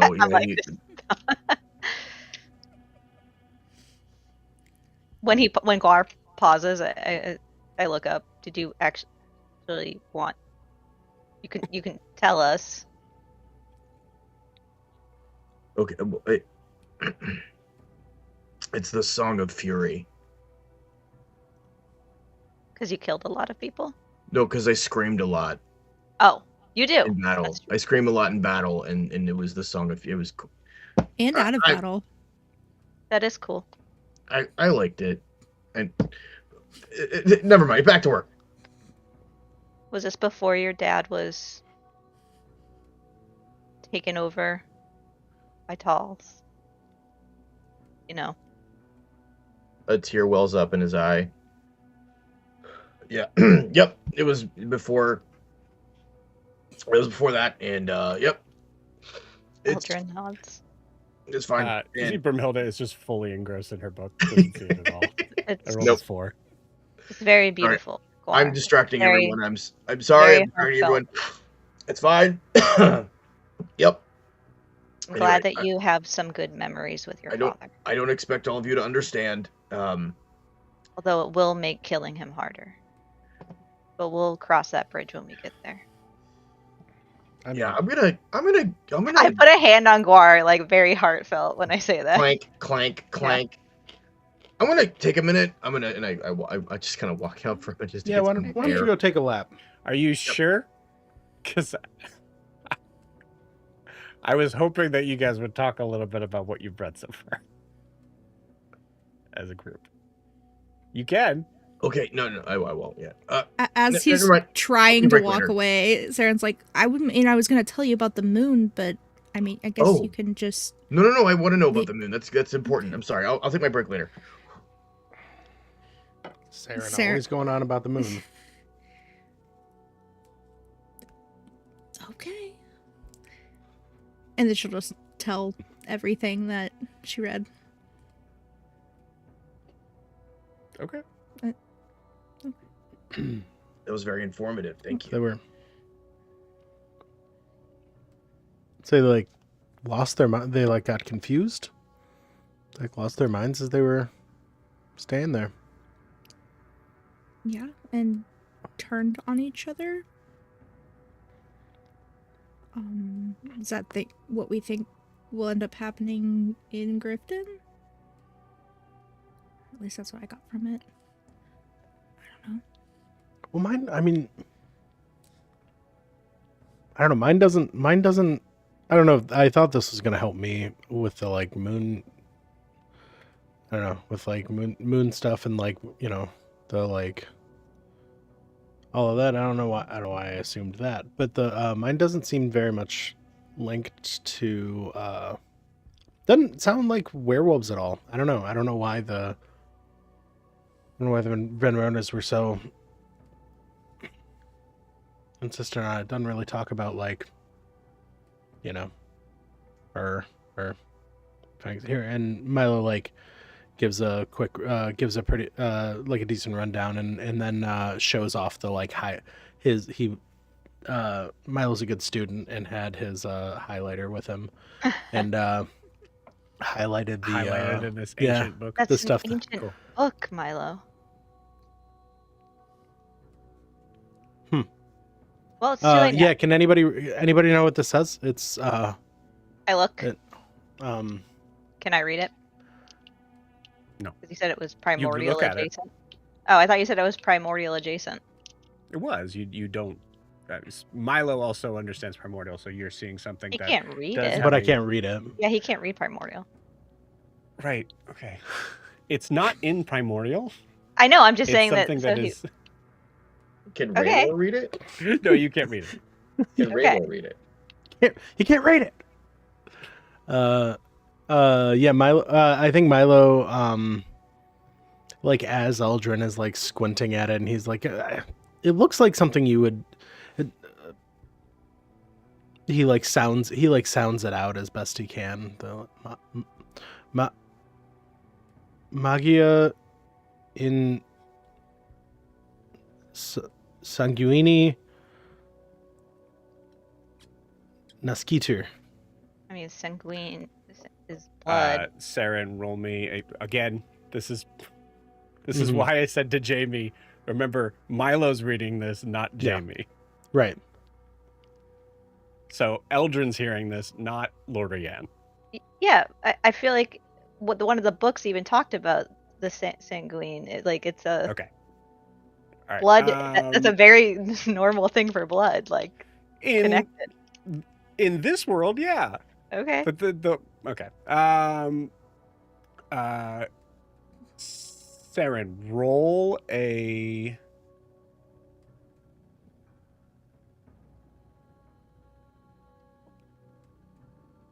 Roll me a d20. I threw it across my keyboard. What does that say? Yeah. 11. No. 11. It's better than less than that. Uh-huh. Correct. That is a factual statement. Mhm.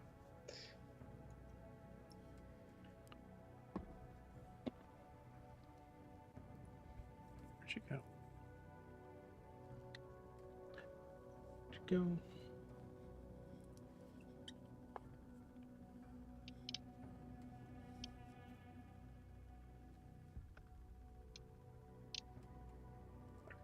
As I'm looking for this, honestly, you know what? I apologize. We'll say this is kind of more of a dungeon puzzle sort of thing, so that'll allow the actual sort of connection there to apply in. So we'll go from the RP of that. So Eldrin, you please continue as I'm trying to pull up Rayler's sheet. Okay. So I said that sanguine, blood. That's related. Well, I know, I know, bloodlines are super important for werewolves. So, that makes sense, I guess. But these are, I don't know. These are, and Milo's, rifling through the book. And these are, case studies. They're, and, not one of them mentions... It doesn't seem like they mention,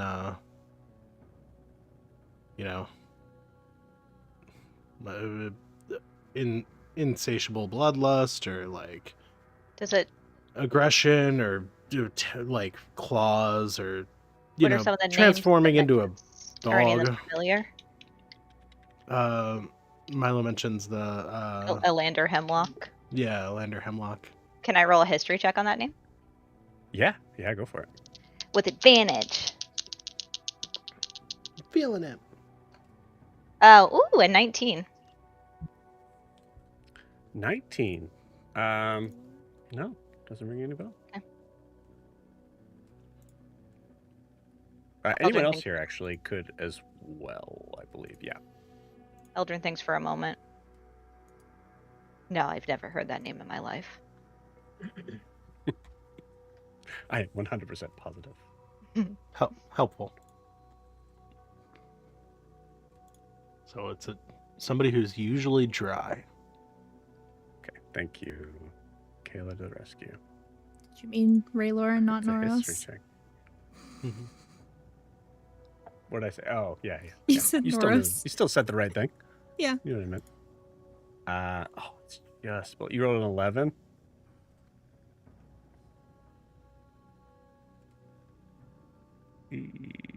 Okay. My.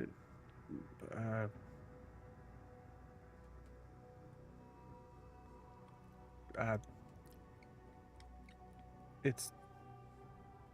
Can I see that, Milo? Yeah, Milo chucks it at Raylor. There you go. Throws the highlighter too.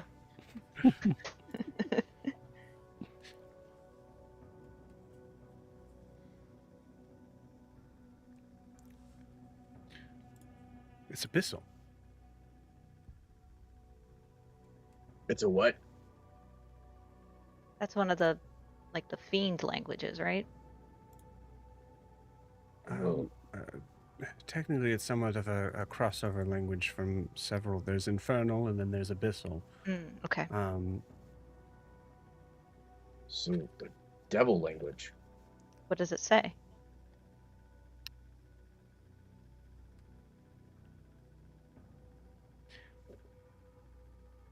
It says magic is born in the blood. Oh, fuck. Of course it does.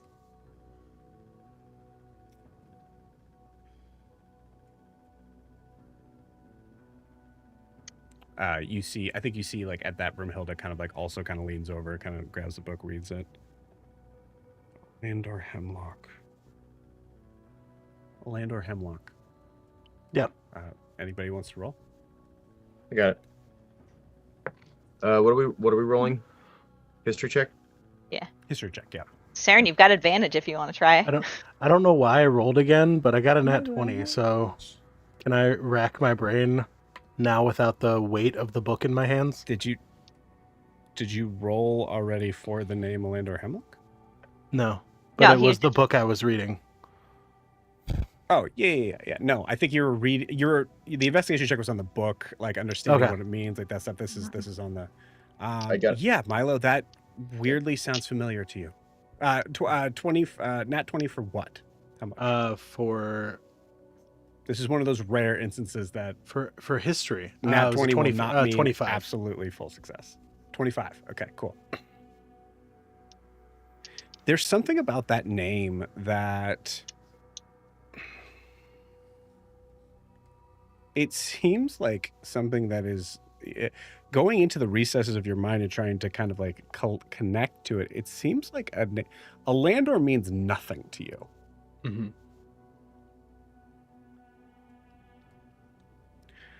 But Hemlock,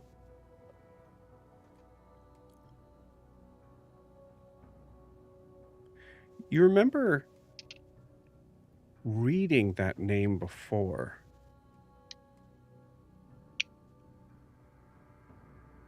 And you were you can see yourself. You're at some sort of table.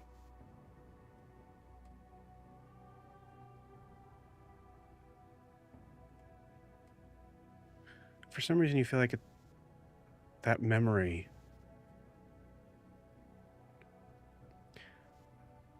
What is Milo's like best sense? Like smell, hearing, touch, you know? Especially in congruence to like memory. Yeah, I think longest term I think would be for Milo would be sight. He's always been really good at like picking up on small little things around him, at detail. Okay. You remember walking in and noticing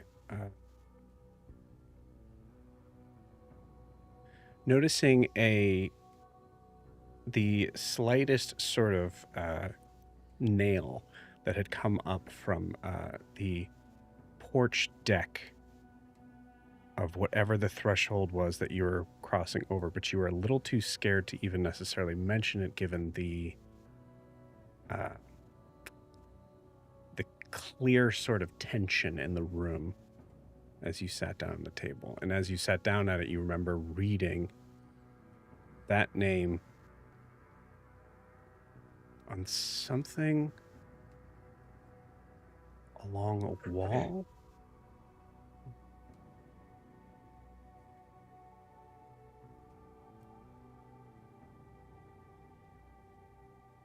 Yeah, that's it.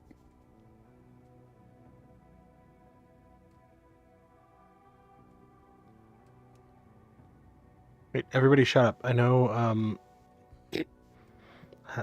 Hemlock. I know that name. I've seen it somewhere.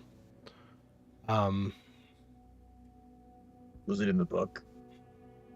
I've seen it somewhere before the book. Sorry. I also saw it in the book, but I can't remember what I must have been like, I don't know, I must have been like delivering some like repairs or something, some alterations or something to somebody, and I remember seeing it on like, Joe, did it look like a like tapestry, or was it like painted on the wall? Was it like a map? No, it was on some sort of device, like a statuette maybe of something. And then also, as you say that, I'm going to give you a little bit more, and then recognize that Milo, you were probably staring down as you kind of passed the threshold, and you remember seeing little furry brown feet next to you.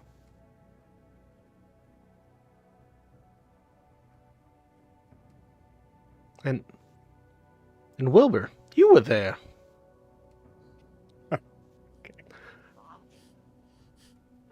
What the hell was that? That was Wizard of Oz. Very, Wizard of Oz. very good, Dorothy. Dorothy! You were there. Sorry, You were there too. Annoying. Yeah. Okay. I must not have been in Brunte. I don't know. You, like Wilbur. I feel like you were there too. I don't know.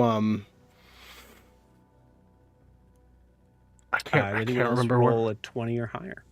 Can't remember where we were at. What'd you say, Joe? And anyone else roll a 20 or higher? I rolled an 11. Roll a 19. Okay. I got a 9. Damn. Even with advantage? Yeah. Oh, forgot about advantage. You don't have advantage. Well, no, that's history. Yeah. Yeah, only Saren and Milo have it from my thing. I got an 8. Okay. Eldrin, anything you want to explain from your book? Yeah, I mean, I tell them, so I just say, my book's not as exciting, at least yet. It's very poetic. They talk about a fire that happened in a village, a lot of notations about screaming, and the phrase "the moon did not follow us" I'm seeing a lot. Something about a place the light forgot, but I think I need more time to read more with a little magical help. Would that Everybody ring go any ahead and give me a bells for history check. Guar?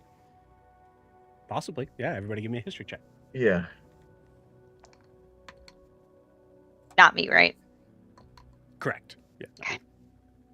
That's a 17 for me. 16. It's an 18. Okay. Better. 21. Why is my history so high? I don't know. I never use it. It's a +5. Do you have proficiency? Maybe, I don't know. Yeah, You're an intelligent boy. I do read a lot. No. Actually, it would make a lot of sense for Milo to be able to connect with this. Mhm. Fire in a village, screaming, and then darkness.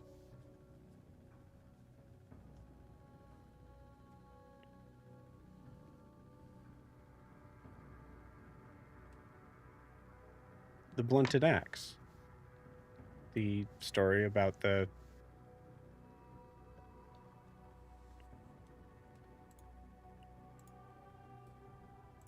when the village of Kalrus got attacked.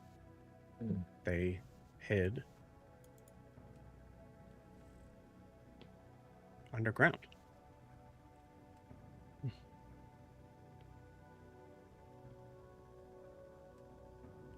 Everybody, shut up. Do you remember the statue that we passed on the road the first time here? The blunted axe. The one that I said we don't have time to do this. Let's keep moving. Yeah. Okay. I remember reading about that when I was a kid. It was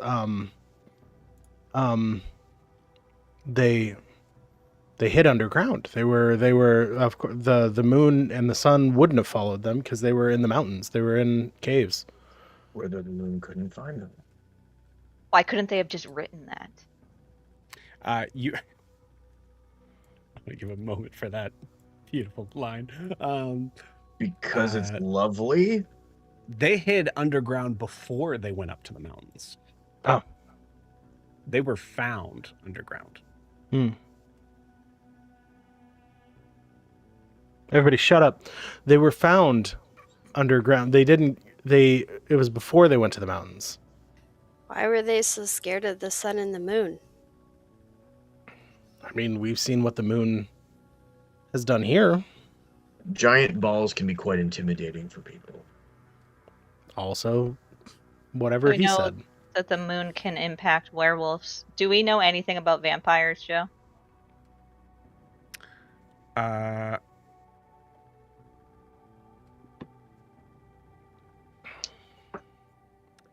would say Eldrin probably not. Okay.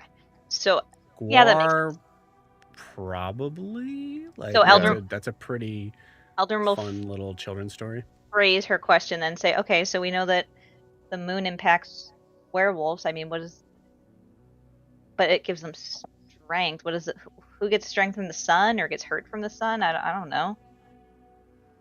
I mean, there's the dark elves. They don't really like the sun.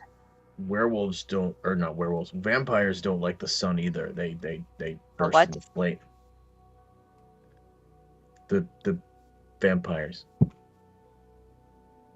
You can't just repeat the thing that I don't understand and expect me to understand it. You don't know about them? I didn't even really know about werewolves until we interacted with them. They don't have vampires underwater? No? Well, technically, Guar, there's no... I know what you're referring to. And,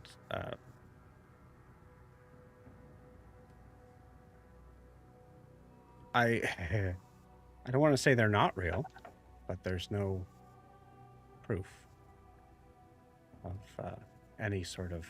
What is a vampire? Any sort of curse. What do they do? So it's like kind of like the werewolf curse, but they don't change their shape. They stay in their original form, but instead of eating food, they need to rely on the blood of their prey.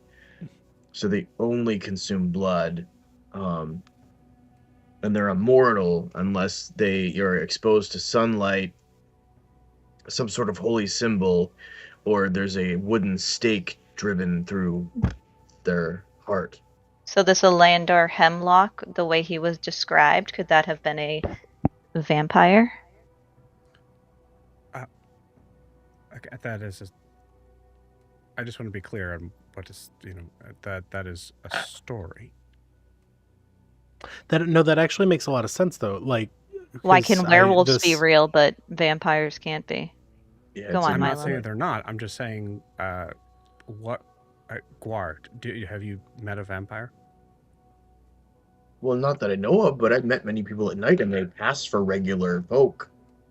So why would I know that unless they tried to bite my neck or another blood vessel? Why would something try and bite your neck? Because that's where the blood is. That's where like the most of it gushes. Just from Helder just slowly turns towards Eldrin as like a... You understand? Okay. I mean, yeah, I've met a lot of like really pale people. Milo like slowly glances at Saren. I think like it's not out of question that you wouldn't notice vampire. right off the bat. I wasn't saying you were. I think we would know by now. We're fine. I mean, you take souls. Is that but- sort of like sucking the life out of people, like an energy kind of thing? I'm just gonna jump in here, if I may, and just say that, technically speaking, Brumhilda is right. There is no clear proof of vampirism or anything that's been depicted in any sort of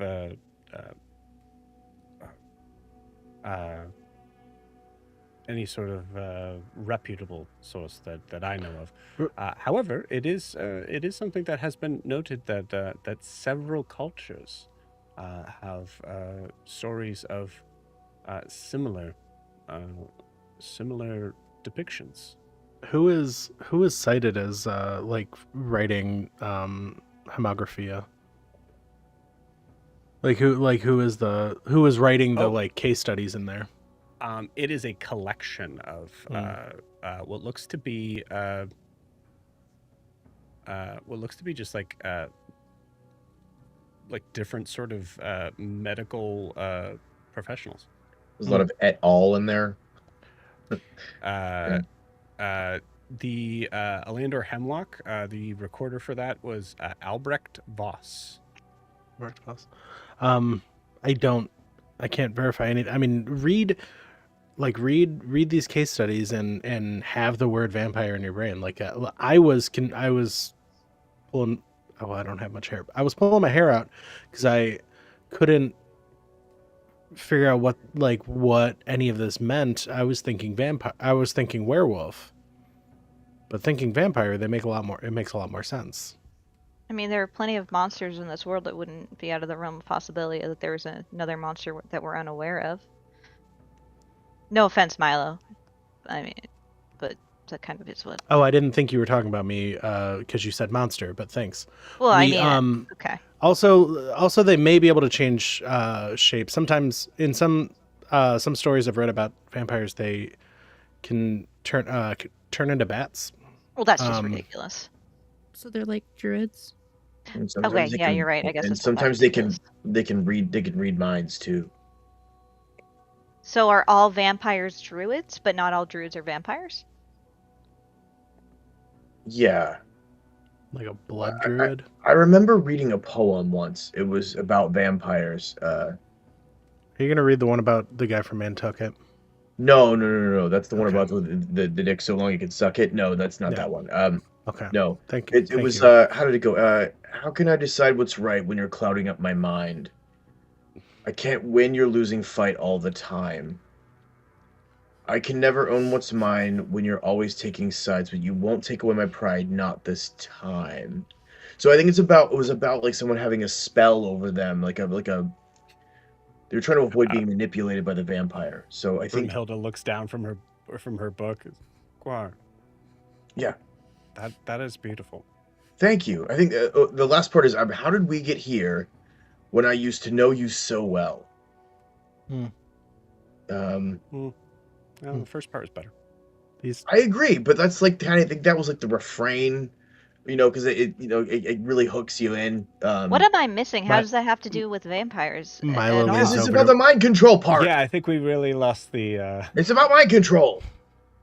I gotta say, out of curses, one that makes you live forever versus one that makes you into a scary dog and seems to hurt you a lot.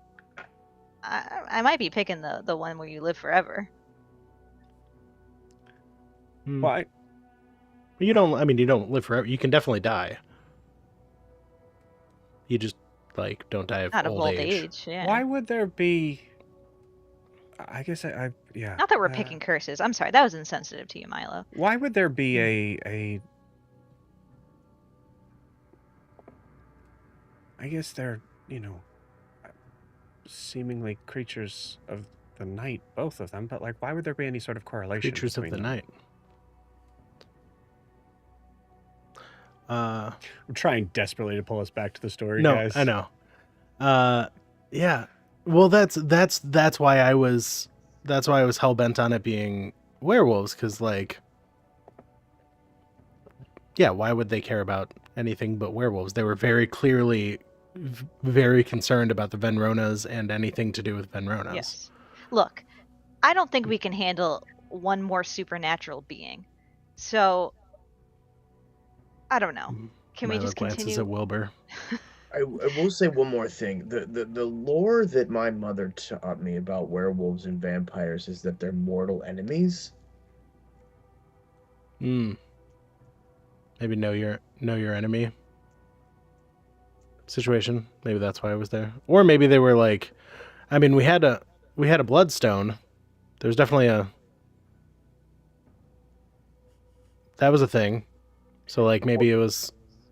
What I'm saying is that maybe we try to get, instead of trying to defeat all of these werewolves, we try to get them on our side. Because so we're not sure if vampires are real, but I can't rule anything out. And I don't think any of us can yet. Worst case scenario, we can get the werewolves to join us on our side in our fight against Tal and anyone else associated with him. If there are vampires, we would have their mortal enemies on our side. I mean, we probably should try to get them to stop,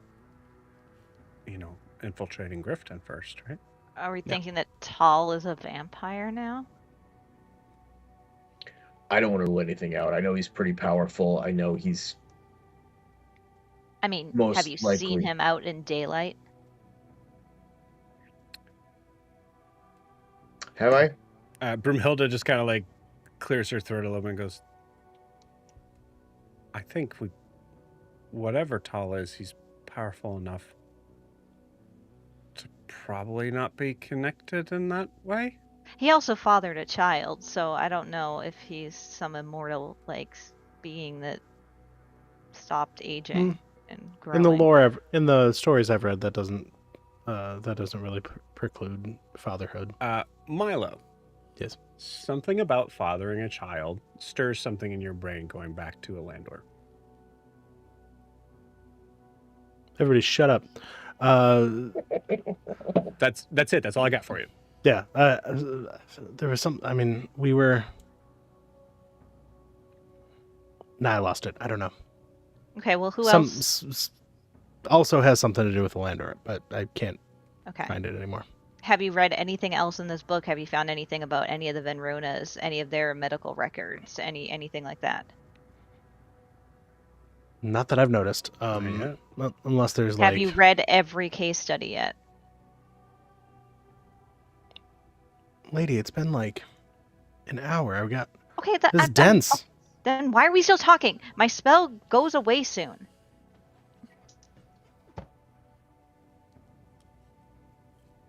I'm still reading the random... I went back to reading the random book that Milo gave me. I'm just frustrated because this writing is very dense. You're correct. Eldrin, have you read any of the script out loud? No. But Eldrin will now, she'll be like, listen to this, and then read one of the lines out loud. Cool. Milo. I mean, it's up to you. It's your call. But I do feel like, Milo, you're reading Eldrin's book, and Eldrin's reading your book in my head. Oh, because it's just straight medical. It's just straight research, your book is. It's boring. Yeah. Here, do you want to trade? Do you want to... You can't read this. Oh. Sure isn't it? Oh. Yeah. I don't know, read it. Can you read it out aloud a little bit more? Sure, I will. Or why don't you partner with Raylor? He can read it out loud to you, and I can read that one. I look at Raylor. Is that okay? Yeah, that's fine. Okay, here, take this. This is the worst book I've ever read in my life. And I pass it to Raylor. Same. Here. Thank you. Oh, there's so much in here, Milo. I know, it's too much freaking information. They're not clear. They don't know. They don't it's... No, this is amazing. And I start reading. Can't figure out what's freaking important. Every sentence seems to be important. I did take it. Thank you. Eldrin's already making a spreadsheet basically on her in her notes. Yeah.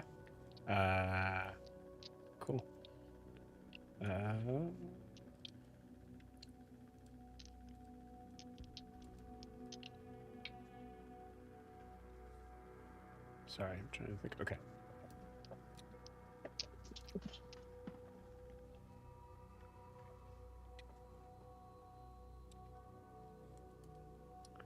Okay. All right. We're in round 2 of this.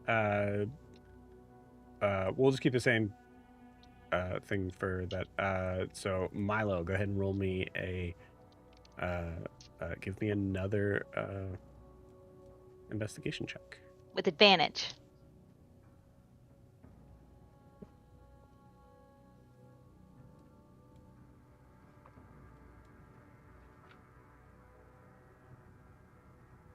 Investigation on this one. Yep. All right, that is a 13.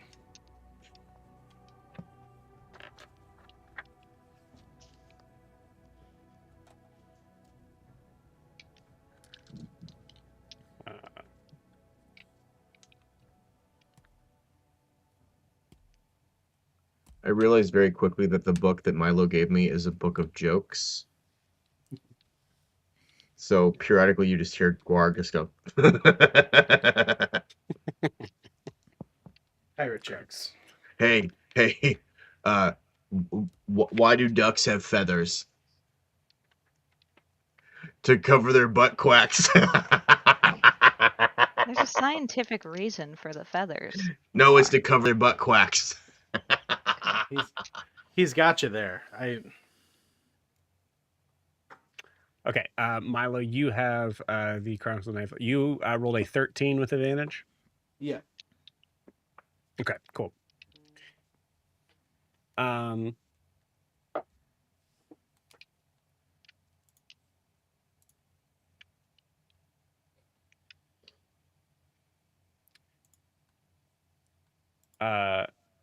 Milo, you start reading,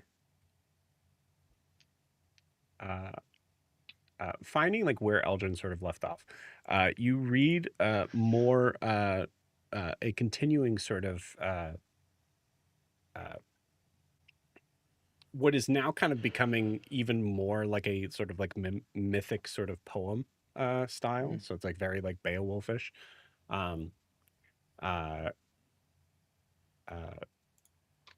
You start to read phrases like the shadows seem to linger even in the darkness. And then the next sort of thing that you read that kind of catches your eyes, the phrase of "we found an opening and kept walking."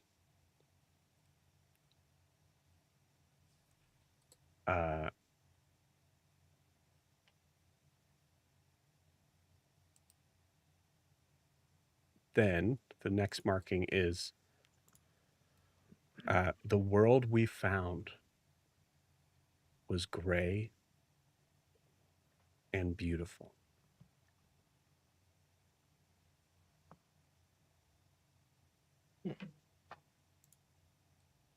And then you read the next line that I'll hold you to here. And on that day, the sun shined black.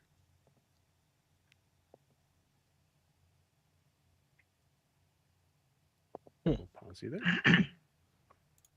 Sarah.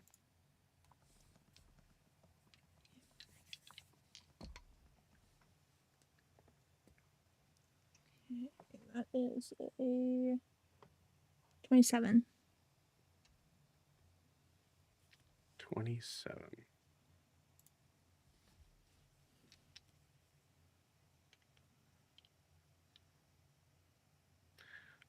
Cool. 27 is enough to recognize that whatever Milo's reading at this point, Milo's book, The Chronicles of Night Vale, and Luna Obscura seem to definitely correlate with each other. Where the Chronicles of Night Vale seems to be more, prolific and very poetic in its styling around things. It also is definitely older than the Luna Obscura. Um, uh,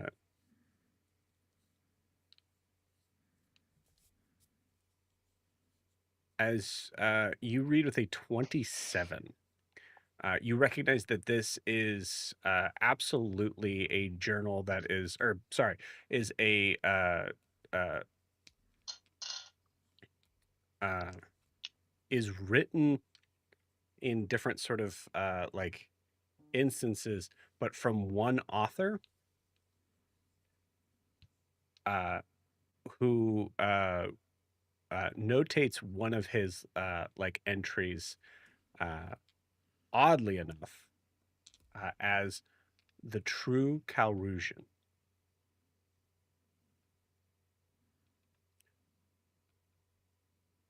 Um,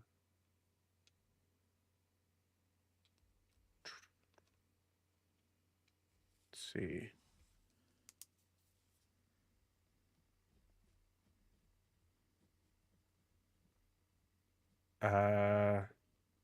You wrote a 27. Mhm. Okay.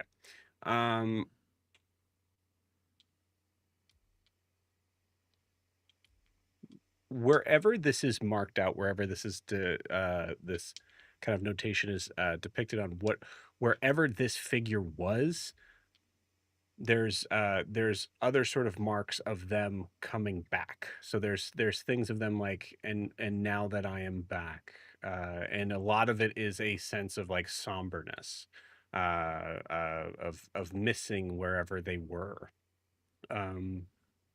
It's this sort of the book itself seems to kind of like focus now more on feelings of the character rather than rather than any sort of like, there's still some sort of markings of like research things, all based around the moon. But there is a definite sort of like, you can clearly kind of recognize some sort of emptiness to this person's writing afterwards. And you see some of the notes that are written in here says the moon obeys the sky it is shown.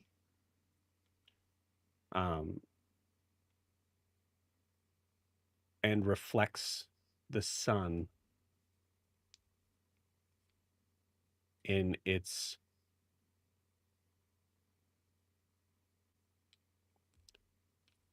I would say reflects the sun in its facade, meaning fake. Okay. And then it just starts to kind of go into some other sort of things about notating. You recognize that wherever this figure is, they're definitely in some sort of wooded area, as that's consistently sort of referenced, and marking out the idea that there are eyes that are on him. Someone is watching him. Uh, um, uh, really kind of pushing into the idea of like, I just want to go back where I am not watched. And then and then the book says, I have met them.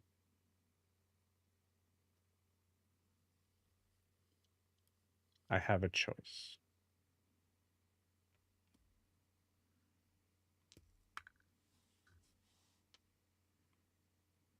I choose to live in the night. And that's the last entry.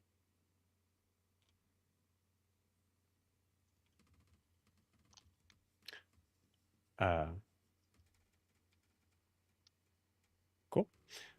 Lastly, I think Eldrin.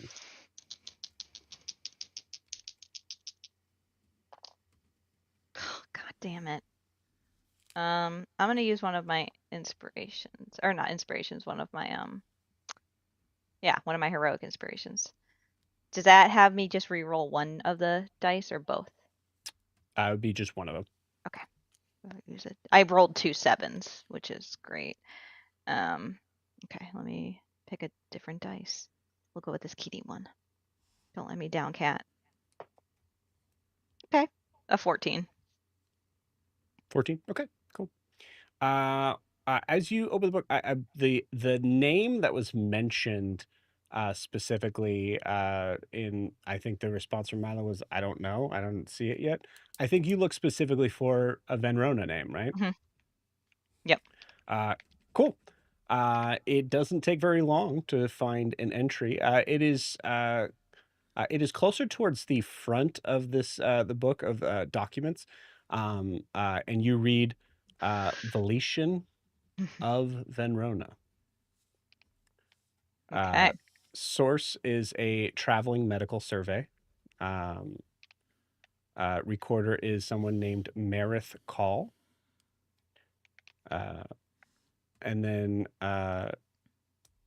entry classification, subject non-compliant.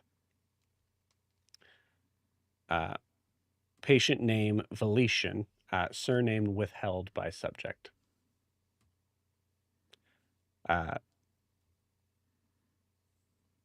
Species Elven, estimated age adult. That's it. Routine examination requested by regional authority following reports of irregular transformation incidents within the Venrona territory. Subject agreed to observations under conditions of privacy. Subject appeared physically stable and outwardly calm upon arrival. No visible signs of imminent danger. Maintained deliberate control of posture and breath throughout examination. Physician notes subject displays familiarity with medical procedure and terminology. Observed findings. Musculature well developed, consistent with long term. No.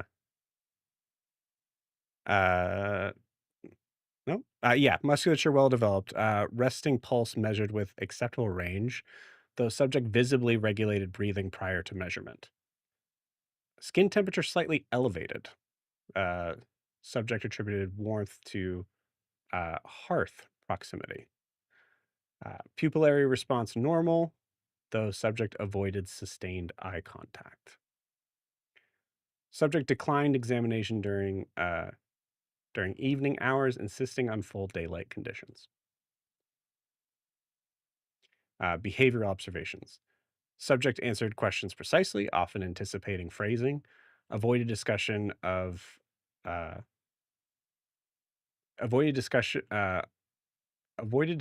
weather. Redirected inquiry towards historical stability of village. Demonstrated practice composure inconsistent with reported regional instability. Yeah.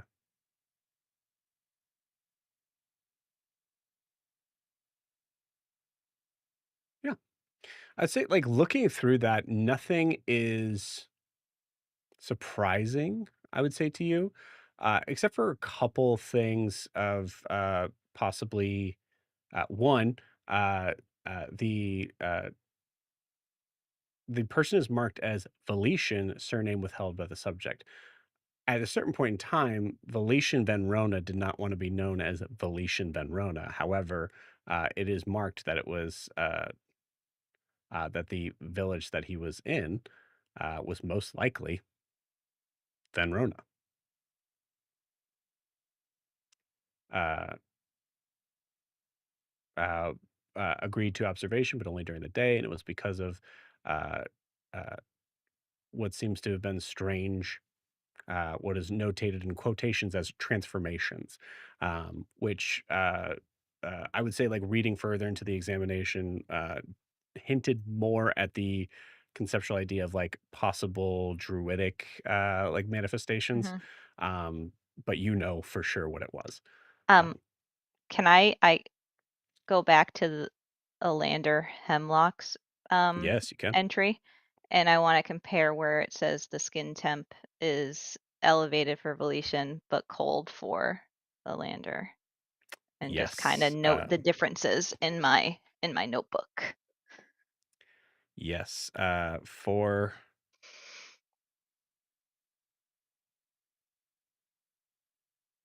there we go. Yeah, for Alander Hemlock,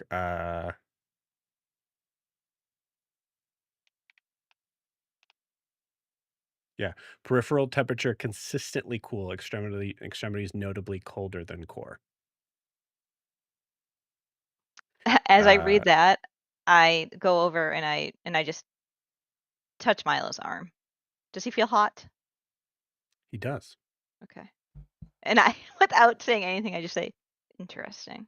And I go back to the book. What?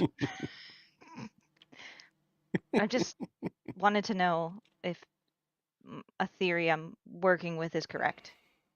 Thank you for your contribution. Royals. Okay. Cool. One last thing that you did read for Alander Hemlock.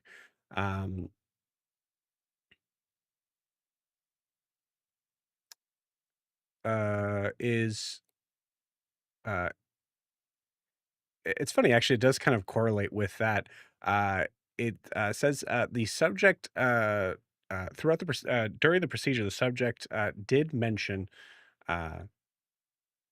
feeling that specifically the sun gives no more warmth.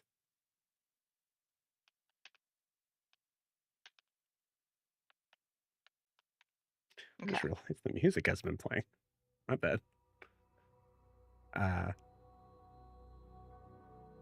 Cool.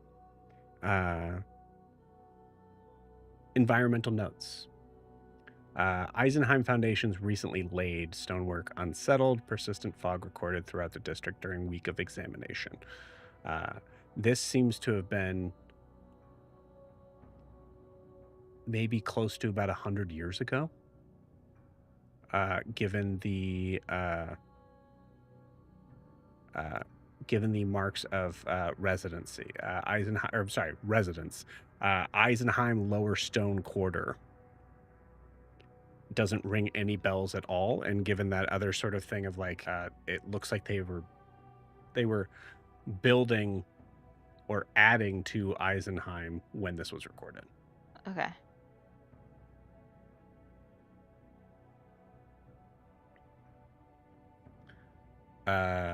Okay, so you get 2 other records here. Ooh. Number 2. Sorry, technically number 3. Sorry, including Volition.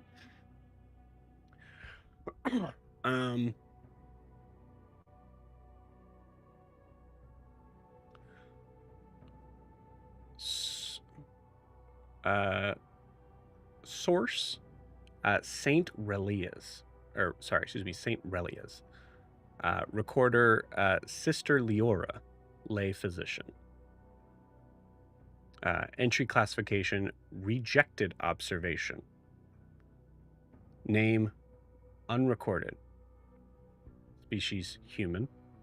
Estimated age, 40 to 50. Condition at intake, exhaustion, agitation. Presenting complaint, insomnia last 3 consecutive nights. Reports anxiety when lying in darkness. Describes auditory sensation akin to breathing when unlit. Elevated pulse on admission. Heightened startle response. Aversion to reflective surfaces.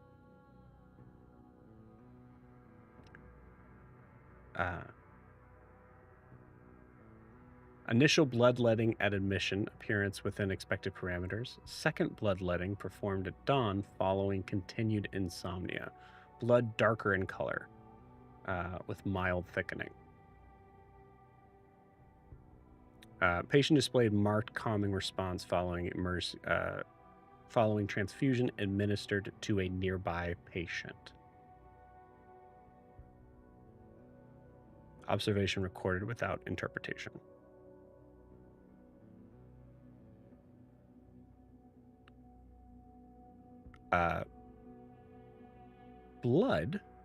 Patient's blood seemed to have a higher response to environmental condition once extracted.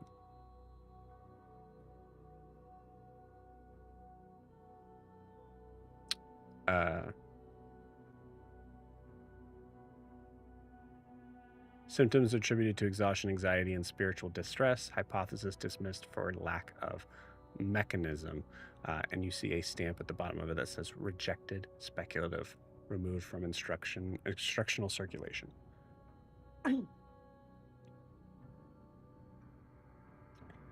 And the last one.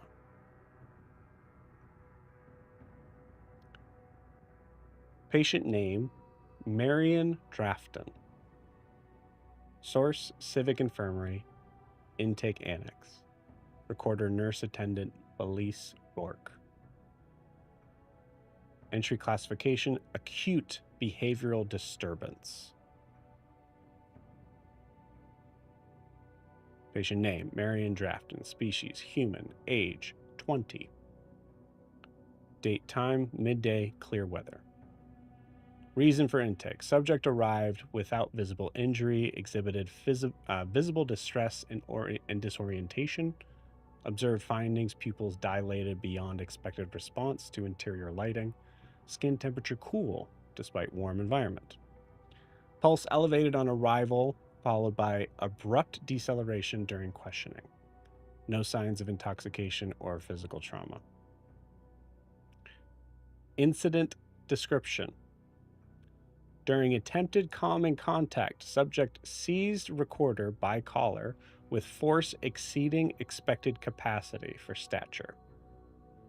Recorder experienced airway compression and difficulty breathing for several seconds. Subject released grip spontaneously and appeared startled by his own action. Subject verbalized apology, stated need for air, and exited the premises rapidly. No blood drawn, no retaliatory action taken.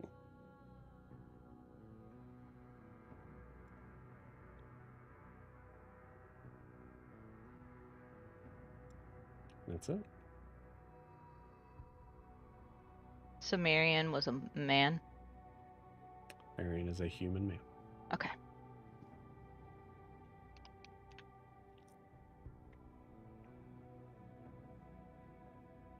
It was everybody, right? Yeah. I think so.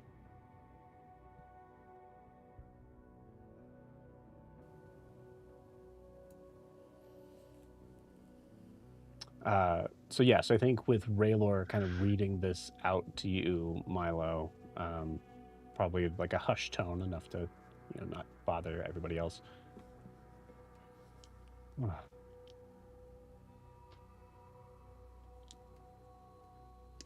This reads like a...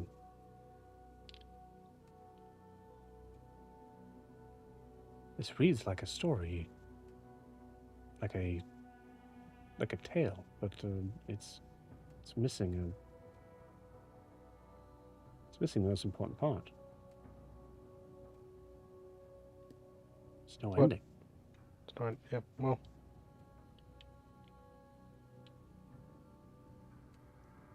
Do you think the end?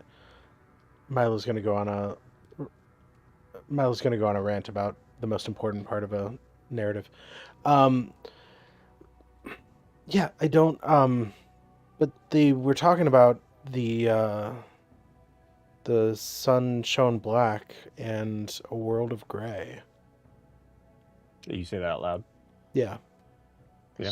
The Probably shadow pricked fell? some ears up. Well, they said it was a beautiful world, though. Like, they didn't say it, like... The world... it was gray and beautiful. Maybe where Saren and Wilbur went. From Hilda looks up and goes, That certainly sounds like the Shadowfell, but there's no sun.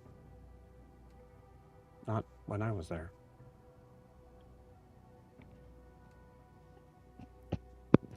Above the table, didn't one of us have a vision of a space like this? Of what? Give me more. I can't remember any action, but I feel like I remember. I mean, I think Eldrin's the only one that's had visions. Crazy lady. Wasn't. Eldrin had a vision of the moon. Are you thinking of when Saren and Wilbur saw the whole thing with the lions and like black and white and everything, or the Leonins? Maybe that might When be she one of- talked to Venesepa. Yeah.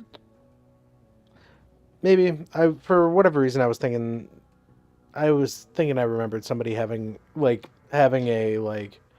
vision of a world that was black and white and black sun, like literally that, but I must be wrong.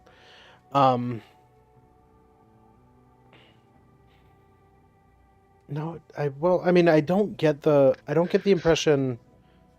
I don't get the impression of Shadowfell. There's like when people in stories refer to the Shadowfell, even if they don't know they're there, there's like a sorrow there or a like longing or something. It feels empty. Or the place where you send your children when they do bad things, like your mother told you. Sure, yeah, or like a place where, beautiful's not a word that often pops up in what I've read about Shadowfell. What about the ethereal plane? That's in black and white. I don't know anything Or about that. in grays when I went there. Oh.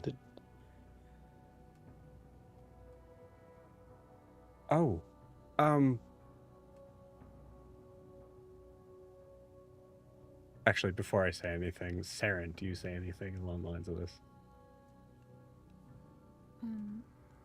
I think we should, at the very least, try to compare my book and that one. Seems like there's some overlap. Yeah.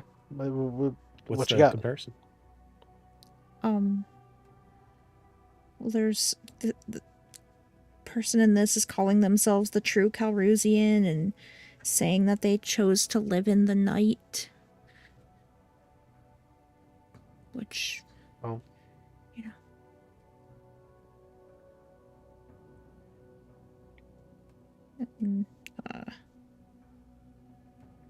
There's also a mark in there, Saren, of a place that they missed terribly. That they went to and came back. Yeah. So she would mention that as well. And it also talks about them seeming like there's maybe like eyes on them. Like, I don't know if this could tie into the Watchers or whatever, the people that are spying on us. I don't know. Go back to the marks of the place that he missed. Mm-hmm. You're talking about the things that happened in the end of it. What in the middle part? What was it about that? Did he name it specifically?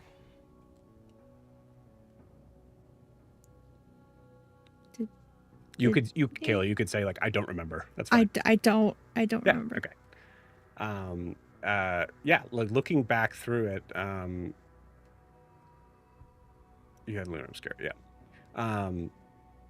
There was marks about how much he missed a place, and is specifically calling the sun, a liar.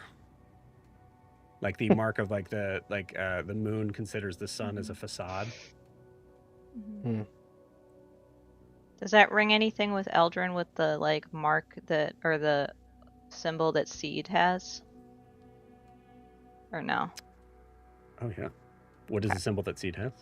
Isn't it like a oh god, I have to it's like a Sorry, I have to look at my notes real quick. And of course they're not in there. Wasn't it like a sun? Oh, black sun. Thank you, Guar. Yeah. At that, Any sort of depiction of a sun that is blacked out would be opposite of what you would see normally from any sort of correlation of sun. maybe we should include Cossphere on this. He was doing some research into seed and the black sun. Sure. for I me. mean, the more people on this we can get, the better. He seems to think that she is some sort of cult. I mean, he did some research and he could not really find anything. War But- puts up with that immediately. But Another cult. perhaps with this knowledge, that might help him to, I don't know, think of something that he didn't consider. He said it was very unsettling that it was a cult that he didn't know about, that he was unaware of.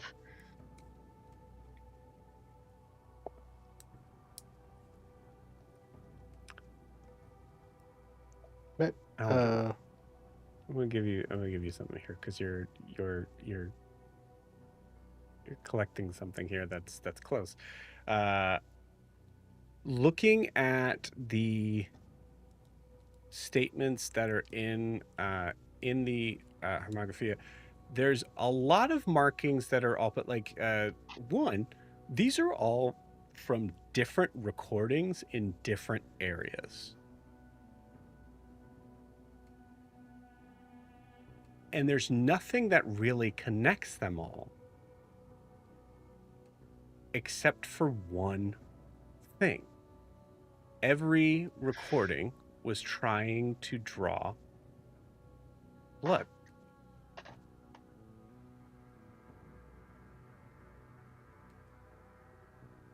And in the front sort of part of that book, written in, is that phrase.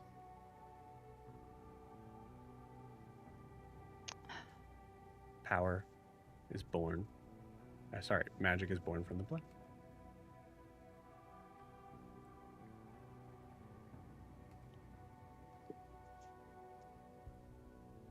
Magic is in the blood.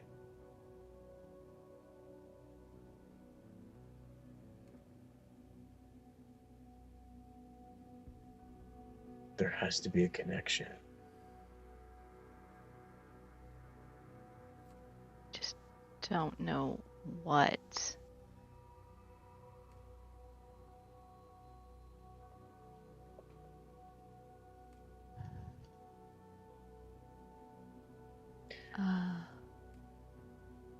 I didn't see Well, you seed, did I?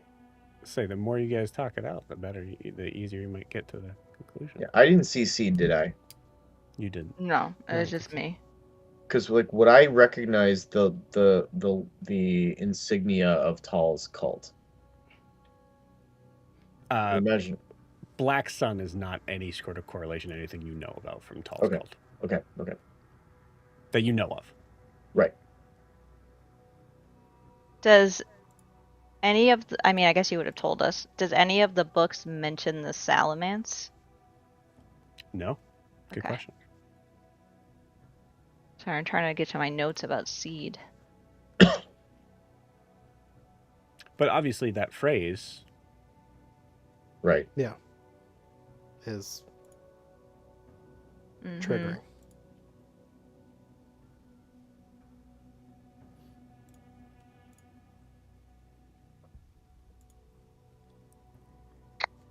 Okay.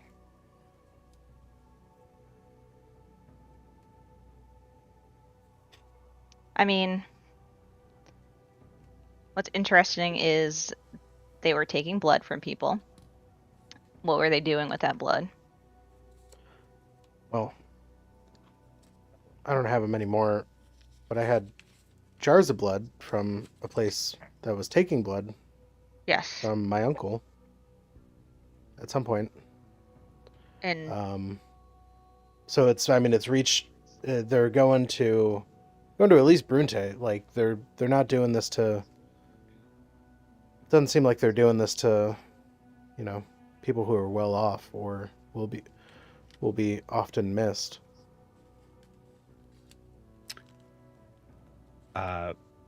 Valetian Penrod is marked in this book. Yeah. That's someone who would definitely be missed. Would he though? I don't. He'd be noticed. Yeah, he's a notable figure. He'd be noticed. Probably less so at this time. And that's another thing too. Just a kind of a reminder here. This book is also very old. Yeah. When did we meet Seed?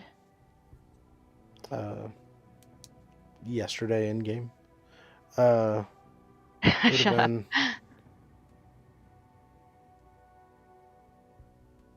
It would have been, I think, maybe right before Thanksgiving, Yeah. or like right after Thanksgiving.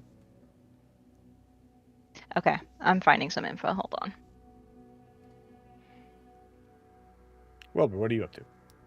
There's a ton of dead airs. You guys are researching stuff. It gave us a lot of information. I know. I was expecting you guys to talk it out amongst yourselves. Oh, Bart doesn't know what's going on.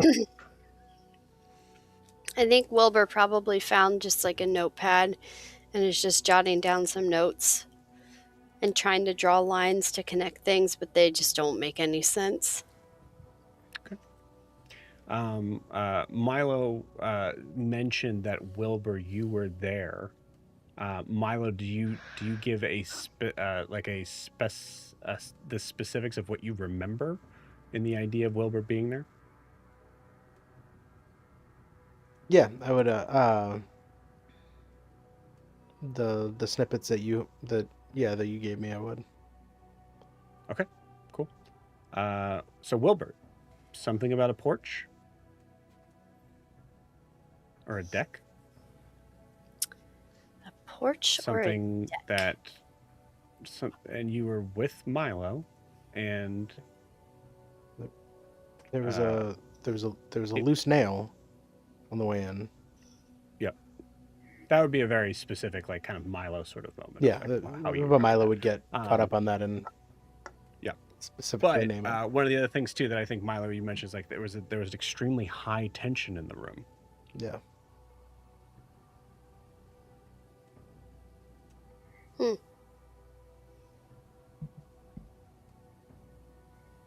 When did Wilbur and Milo cross over a threshold that had a deck and high tension as you walked into the room? It was Marvin, right? It was walking out of Marvin's and then onto the porch, and then there was the invisible assassin guy. Am I remembering that correctly? Yeah. Yeah, Marvin has a deck, yeah. Mm-hmm. Is that what it's referring to? You say that out loud, Guar? Yeah. No, can't be Marvin. Had the loose nail. Marvin isn't put together by nails. Yeah, he's. And for as strained as our relationship is, he's impeccable. Thank you. He really is. When else have you two been alone? I mean, there was back when we were looking for Wilbur's mother, you went into that bar, didn't you? That didn't have a porch. What about that? What? Whose mom did we meet? Was Wilbur with? No, that was me and Guar. Going into the Also, I'm seamstress going to give shop. you guys one more hint. I never said it was just Milo and Wilbur. Yeah. I said Milo remembers Wilbur. Okay. Deck. I mean, there's a lot of decks. I mean, I guess it just depends on what it is. I mean, Well, I'm trying to think of like, I think tense rooms we've walked into is probably the narrower search, but Say something about a threshold. Do you mean the branches? That's what I was wondering if it was the branches, but Also, But a speaking Milo of vampire. No couldn't. porch. Sorry. Yeah. yeah, I don't remember there anything being specific to a deck. Did you? Okay, you said when you phrased it, did you say tensions were high in the room? Aren't they always high in every room we go into at this point in our lives? I'm wondering if high is supposed to be taken literally. No. This is from Milo's recollection. But I would say that I'm going to give kind of a little bit of a thing on that. Yeah, tensions are high at almost every room you guys walk into. So why Yeah. would Milo remember this one specifically as high tension? Well, I think about the ones where he was actually upset too. I like where you're going. Because There's Milo doesn't another usually way to look at that. the ones where he's not. the ones where they're upset with me, or the one. No, where you're not upset, you're just chill. Where there's tension, but it's not centered on you.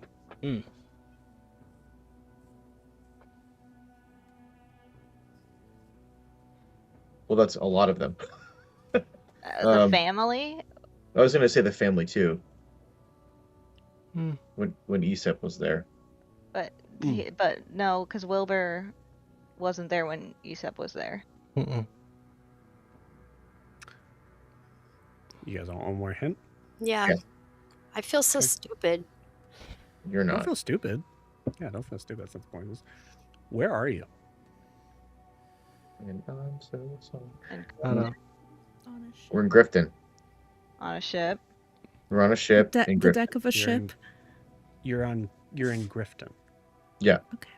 Oh, wait, the whole thing with Alyssa and Oh, Elian Elian?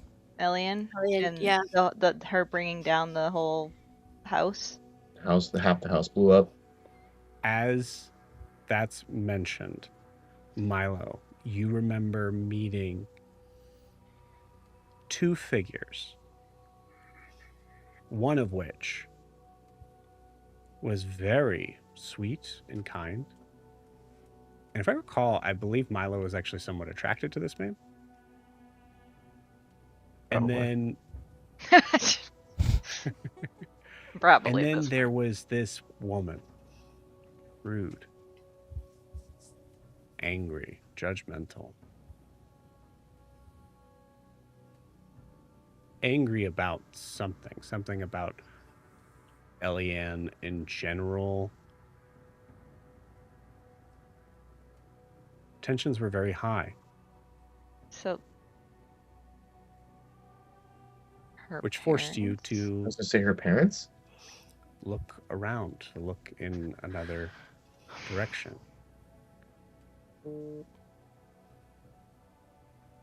You know where the statuette is.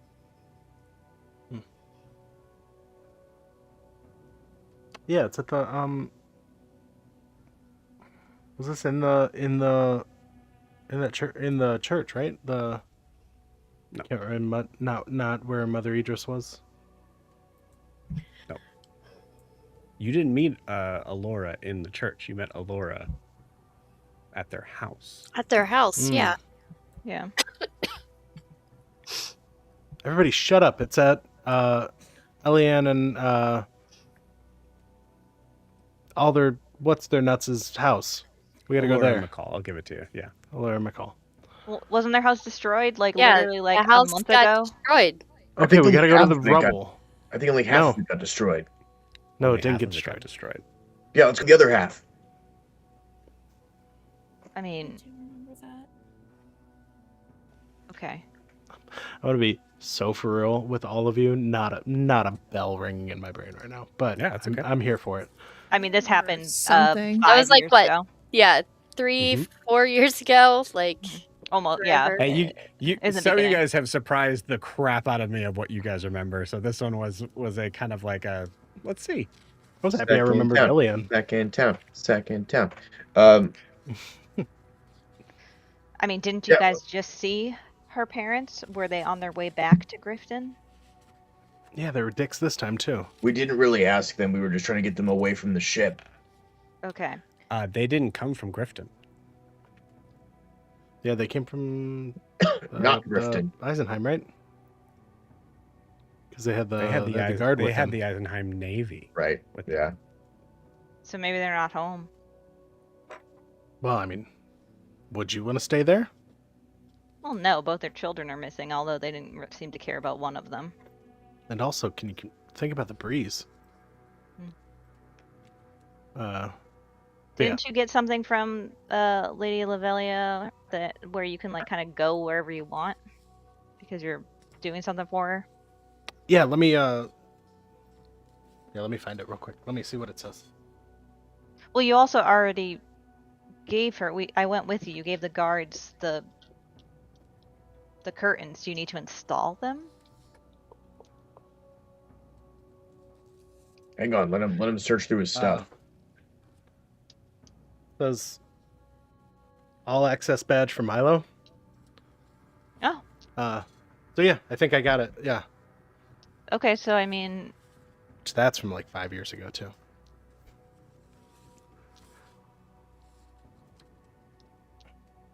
So I mean, Okay. yeah, I don't think we can like. It seems like we've got plausible deniability. We can just kind of avoid. it also being seems like we have suspicious. an ally. We could just ask Lady Lavelia if we can go and search there because we think it has something to do with the werewolf issue. We don't have to do like, cloaks and daggers and potentially get arrested. What about daggers? No offense, Saren. We could get daggers. That's fine. I like I daggers. think we should go speak with Lady Lavelia and ask if we can do some investigation. And Okay. Yeah. That's a good plan. okay. All right. Hey, good job, everyone. I think that was really great work. It was Elvin, so don't look at me like painful. that. It was so painful, Guar. What was painful? Saren, All of this, pulling this Did information. you get a paper cut, or do you need healing? Saren, as this is going on, you hear. I mean, this conversation continues, like kind of going in the background, but it starts to kind of like warble out a little bit as you are looking at the book. There is a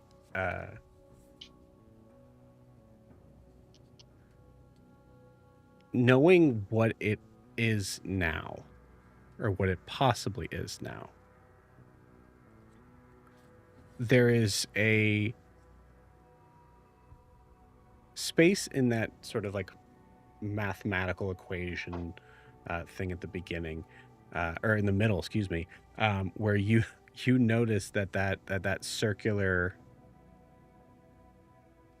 that circle marked is filled in.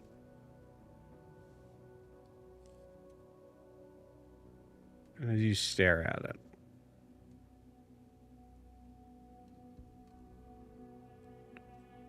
you hear a voice.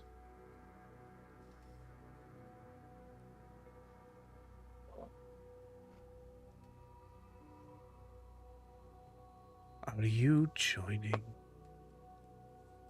the hunt, Saren? And with that, we're going to end tonight's session. See you guys next week. No.